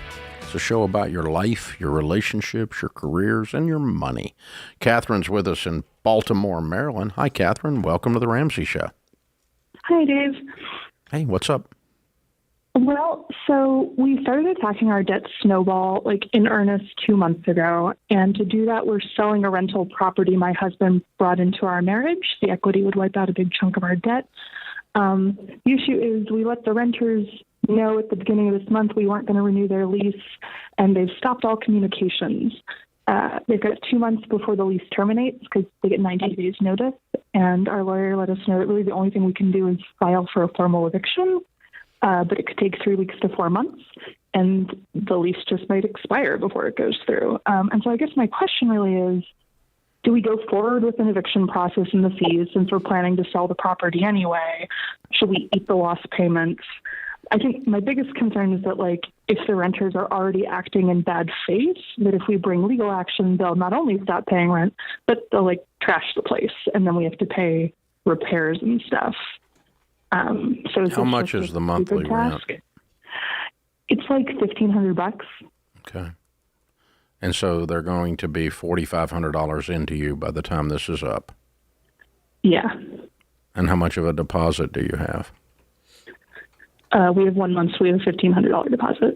Okay. So they're going to be $3,000 into you. Yeah. Okay. The lawyer that you talked to, how many evictions has he done this year? 2, which is why he said that he's done 2 this year? Well, he's saying that he's had 2 that have finished proceedings start to finish this year, which is why, because when we asked how long it would take, he said it would go 3 weeks to 4 months. So he does this regularly, but is not successful. I don't know. We asked the attorney who helped us draw up the lease paperwork. So I don't know that he does a lot of eviction. I think he just generally does rental property, general law. That's kind of what I was thinking. So what we need is a lawyer who makes his living or her living doing evictions. Okay. They're a little meaner than the one you talked to. Okay. You need one that is a little nastier. That's going to put the fear of God in said renter, because said renter has decided they're a thief because they got their little girl feelings hurt, little boy feelings hurt. And said renter is not owning up to a contract. And contract law is still good, even in Maryland. Yeah. I guess my question is just is it worth it for $3,000? Okay. Yes. Do not let them steal from you. Because here's the thing. If you continue to play from a hand of weakness, they're going to completely strip this house. Okay. Instead, if you knock the crap out of them, they're going to be afraid of you, which is the way this ought to be. I'm not very scary, Dave. I'm not going to lie. But your lawyer can be. I think you hire the hit job here. It's called a lawyer. Okay, you contract out the hit. Metaphorically speaking. My husband that we're hiring a hitman. Metaphorically speaking, yeah. If you're going to hire a lawyer that does evictions, they have to know how to get all up in somebody's face. It's part of the process. Because what you've got is you've got adults that are throwing a little hissy fit over here, and we're going to have to teach them how the law works. Okay. And if you just ignore this as an act of weakness or an act of avoid confrontation, you're going to get what you're going to get. They're going to take you out. They're going to keep your $3,000. They're probably going to sue you for the deposit just because they think they can. Because these people are not bright. Ooh, don't let them try it. Do not let them try it, Catherine. Okay. Yeah. It is worth $1,000 to give them a hard time. Mm. Oh, and by the way, your lease probably says you get to add that to their bill. Probably says attorney's fees are added to the bill. Yeah. Most good leases do in most states. Yep. So Yeah, that's a nice- this is not vengeance. I don't do good with adults having hissy fits.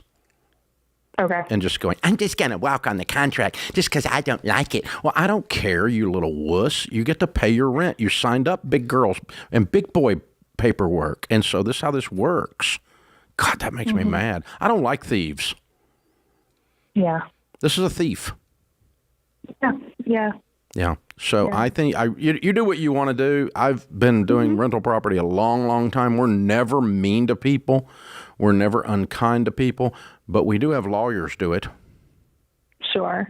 If they are misbehaving and stealing stuff and, they decide they're going to do drugs and the dadgum drug enforcement surrounding my house that I own because I got a druggie in there, we're not going to do this. This is not what we do. So you get to move. And we're going to have somebody help you do that since you don't have sense enough to do it on your own and do this with class. They signed a contract that allows you to end it at 90 days from today. All you did was do what you said you were going to do on the paperwork. You've done nothing wrong. You were not unkind to them. You did not violate their rights. You didn't do anything wrong. They're just having a fit. And they hadn't paid their bill. Yeah. Yeah. So you really, really, really do need to lean on them. I don't know if you follow it all the way through or not, but you at least need to represent that you're going to, because that puts them back on their heels where right now you're on your heels and you're the one in the right.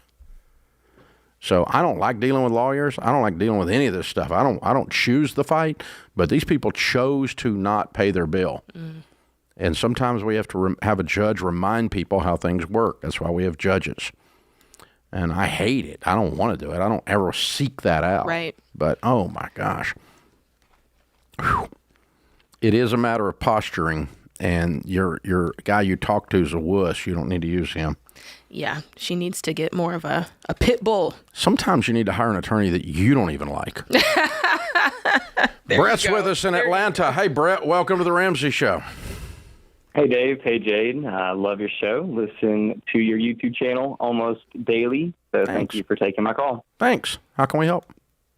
Yeah, so I plan on buying another investment property with cash within the next year or two. So I've been saving up. So right now I have $83,000 cash currently sitting in a high-yield savings account at 4%. Very cool. And I plan on saving another $50,000 over the next few months. Good for you. With that said, thank you. With that said, I want to make sure I am maximizing the return with the cash that I have just sitting there. I'm used to investing. I'm used to getting a mortgage and doing investment property, so I'm doing it a little bit different this time. So I have a lot of cash. What is the best thing to do with it? Right now, 4% is good, but it's not great. I don't want to invest it because I'm going to use it within the next year or two.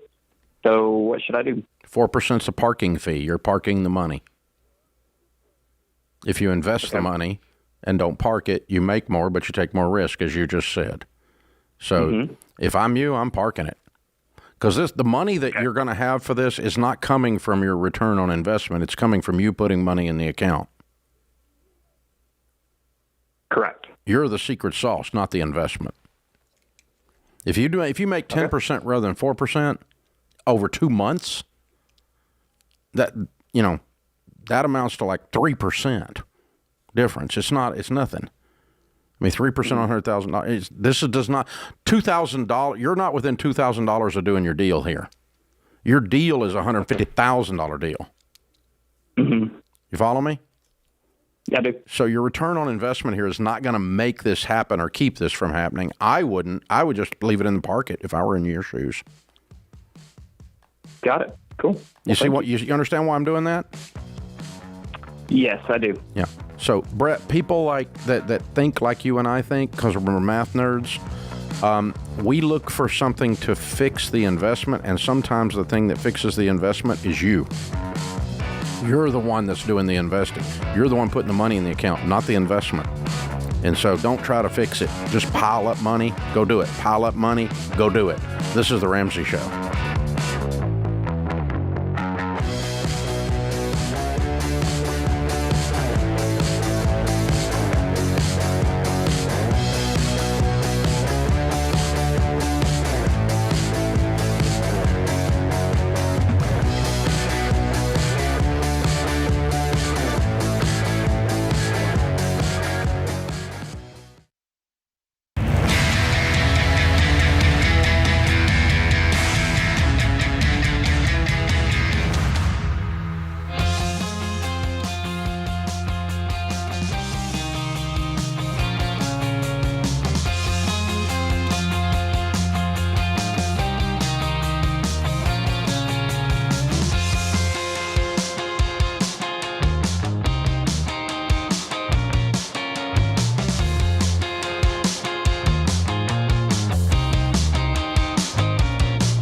Jade Warshaw, Ramsey Personality, is my co-host today. Thank you for joining us, America. Lots of live events going on all around America right now, including the inaugural event at the new Ramsey Event Center.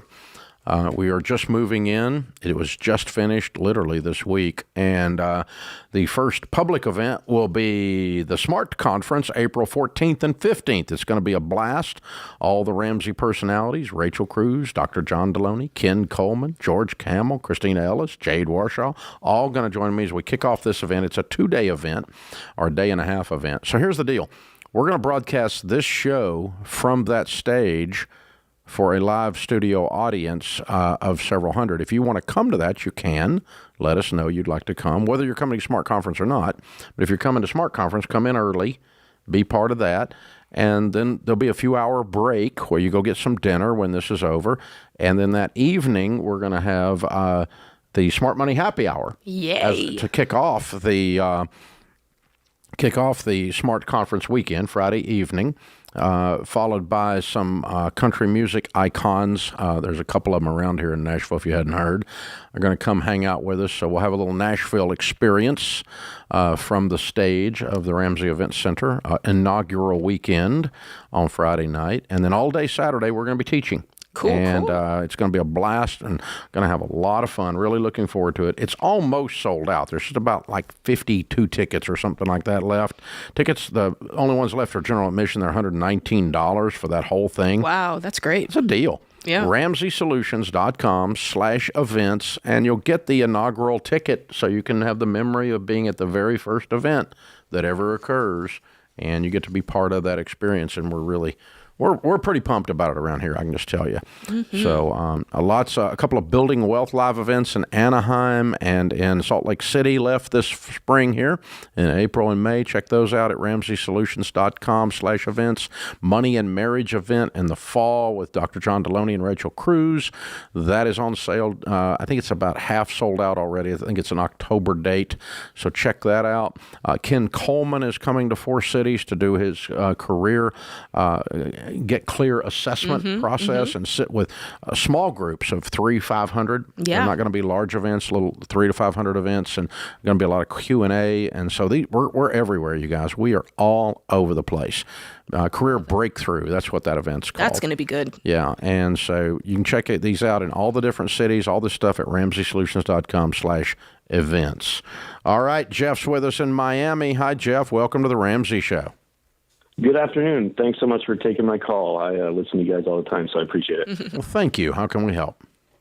So my question is, I just found out from my current employer that they are changing the administrator of our 401k retirement plan.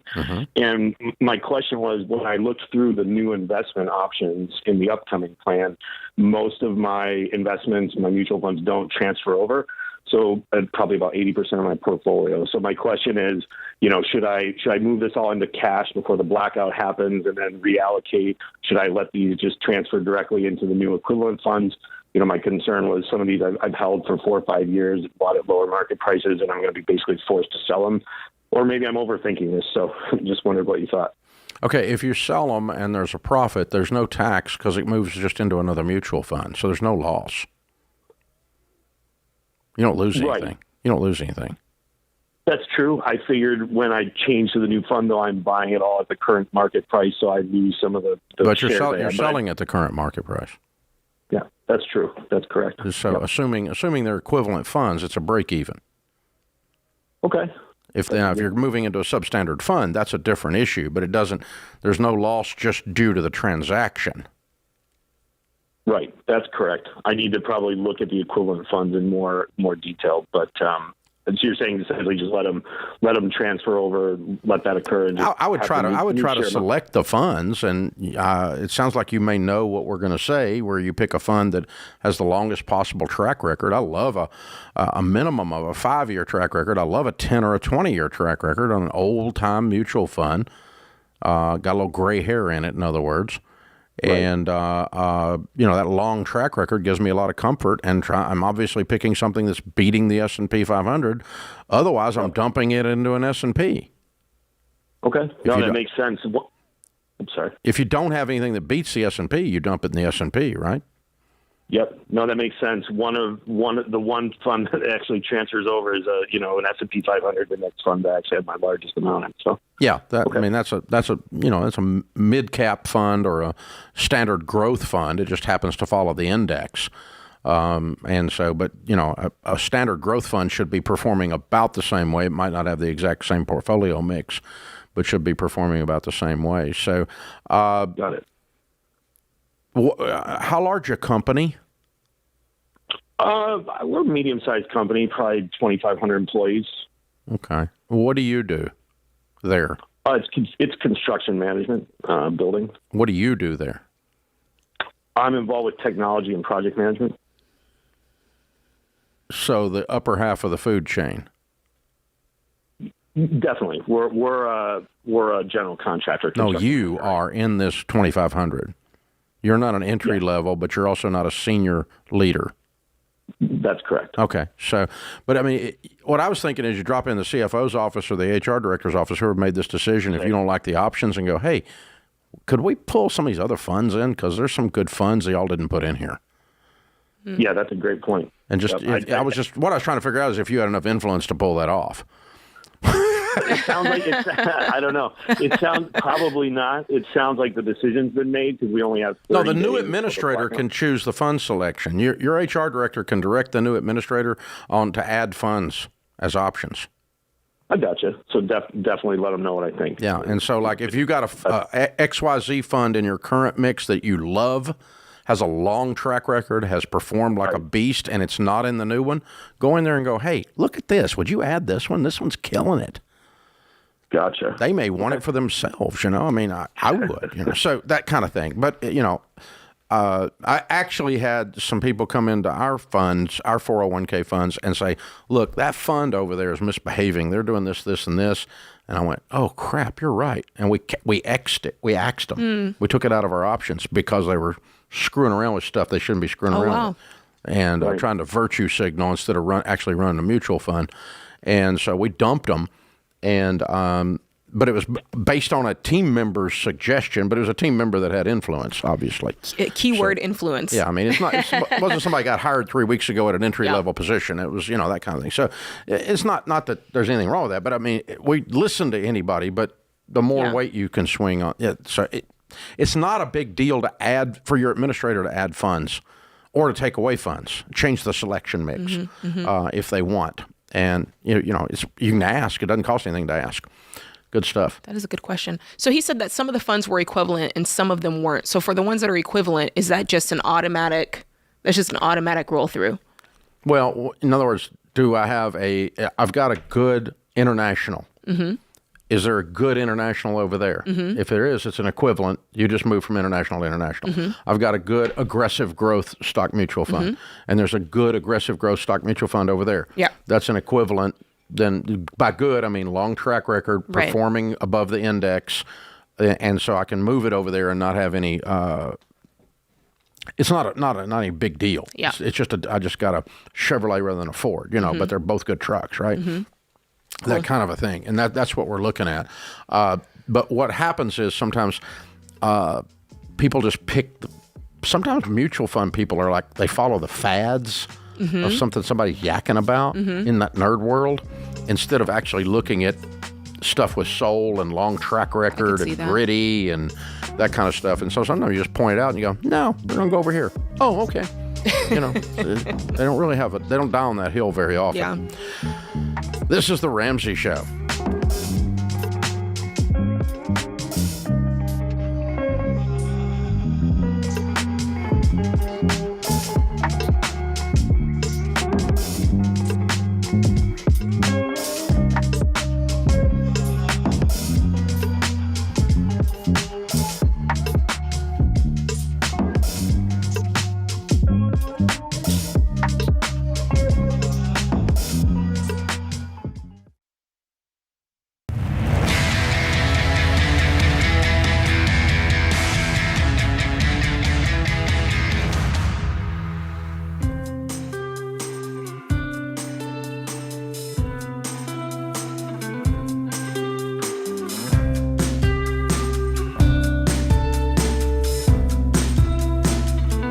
Our scripture of the day, Proverbs 4:25 and 27. Look straight ahead and fix your eyes on what lies before you. Mark out a straight path for your feet. Stay on the path. Stay on the safe path. Don't get sidetracked. Keep your feet from following evil. Francis Bacon said, fortitude and the power of fixing attention are two marks of a great mind. Ooh, the ability to focus and stick with it. Wow. Scott is with us. Scott's in Pensacola, Florida. Hey, Scott, how can we help? Hey, I'm wanting to know about bringing my credit score up. I haven't financed anything in 15 years at least, or owned a credit card in 15 years at least. I'm 59. My credit score is a 0 as of last week. I looked it up. And I have just a little bit of money. I mean, just a couple of $1,000s in savings. I just went recently unemployed. I'm probably going to be making about $500 a week as self-employed. My wife makes about $650 a week. After tax, we have a house that's we owe about 50 on it. It's worth about $220, $230. Needs some work. I can do all the work. Sweat equity. Because I did remodels for 25 years, and I'm wanting to get that credit score up so I can buy property eventually. Why? You've done so good for so long without a credit score. Why can't you just save up and pay cash for the property that you want? Because at this point, you don't want to borrow. Well, I mean, I could do something like owner finance of a house about to fall down, do all the work and sweat equity and not have to pay for that enormous labor bill on it, is the one thing I'm wanting. I want to buy some old houses and flip houses and find owner finance. And with a little money down, the thing. I had an idea of borrowing small loans against my savings and paying them off and getting out of 0. At least I can. I figure within a year. Okay, let's stop a second. Okay, you're new to this process around Ramsey, and I appreciate you calling. Yep. And we'd love to try to help you get ahead. So, what we have learned, Scott, and what we teach folks is the most powerful wealth building tool you can have is not borrowed money. It is your income and staying out of debt. My credit score, Scott, is 0. I don't have one either. And so, because I don't borrow money ever, I don't want those people in my life ever again. Life is too short to let banks speak into my life and own sections of who I am. And so I'm going to recommend that you don't do flips with borrowed money. The number of people that do flips with borrowed money and are not bankrupt within 5 years is very small. The vast majority of people who do flips with borrowed money go bankrupt. It's a mythology. Yep. Now, can you get into the real estate business? Yeah, but you're probably going to have to improve your career and get your income up. You're not making any money. Well, my idea was to find people who, when I say a loan, that would invest in, to put up the money, invest. You don't need a credit score for that. Yeah. Okay. You need a credit score if you're dealing with some stupid butt bank. And and the only way to get a credit score is borrow money so that you can borrow money. Why? So you can borrow money. Why? So you can borrow money. Why? So it sounds like we're supporting the banks when we keep a credit score open, because we are. Right. So I'm going to advise you to do your deals without going into debt. And if you bring in somebody with you, like a money player, like you're talking about, give them a piece of the profits, and you don't have any payments with them, and you don't have a credit score. So let's say you go find a house that is worth $200,000, but it's all to pieces, and you can buy it for $100,000. Okay, right. Your money guy puts up the $100,000 and puts up some money for materials, and you go do all the work. And a year later, you sell it for the $200,000, and you and the money guy split the money. But in the meantime, you don't have any payments. Right. Okay, that's an okay deal. I don't mind that deal. That's what I'm planning on doing eventually. You don't need a credit score for that. What you need is a deal and a money guy that wants to be in a deal.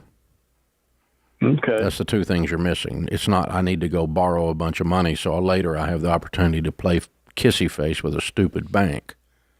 Right. You don't want to be there, man. You work too hard to get away from them. Right. Yeah. And in the meantime, while you're doing all that, I think you need to get your income up too. You're not making any money. So let's get your income up. You have the opportunity to make a lot more than you're making right now. If you poke around out there and there's a different side hustle, different thing to do, there's no reason you can't do all of it at once.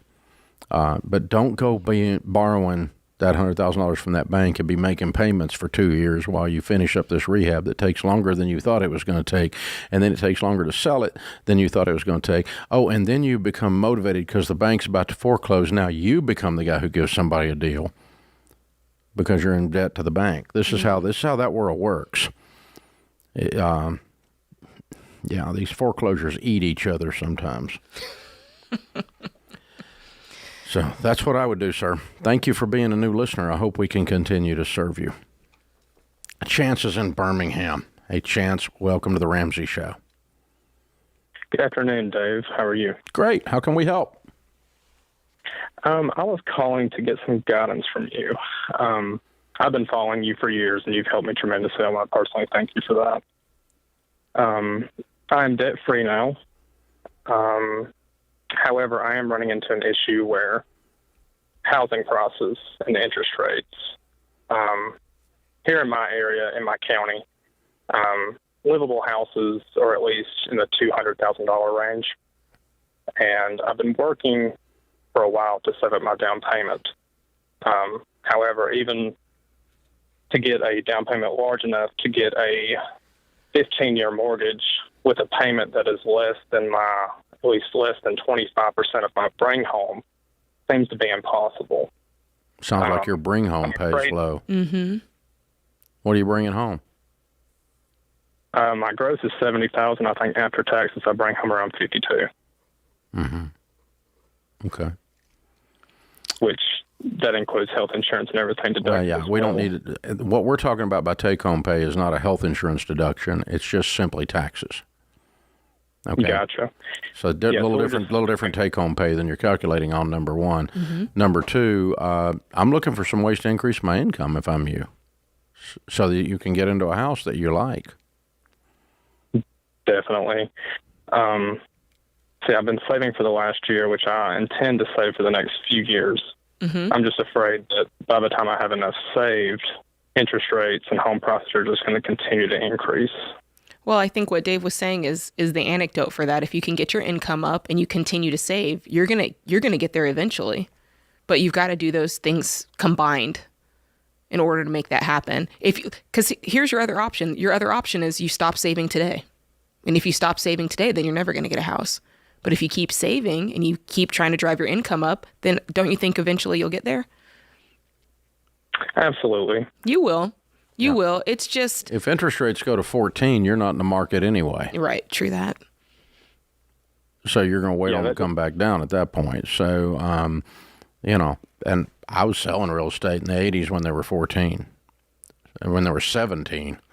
Then came down to 14 and we thought it was a deal. But, 6 is really not exactly a hardship. Yeah. Compared to history anyway. I mean, you have to look at your options, and none of them's good. If you stop today, you're not going to have enough money saved. And if you bought a house with what you have today, you're going to be house poor. And that's not an option for you. Chance, I just want to assure you, you're going to get there. Yeah, you'll get there. You're going to get there. You're going to get there. You're going to make it. Don't let the fear of being priced out of the market cause you to do something stupid. Be patient. Get there. Buy something you can afford. Move up later. Thank you, sir. Appreciate you following us.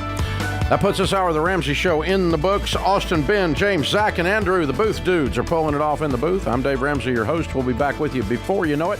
In the meantime, remember, there's ultimately only one way to financial peace, and that's to walk daily with the Prince of Peace, Christ Jesus. You can find all of our shows with the Ramsey Network app on your smartphone. It's the only place to listen to the entire back catalog of episodes. Download the Ramsey Network app in your favorite app store today.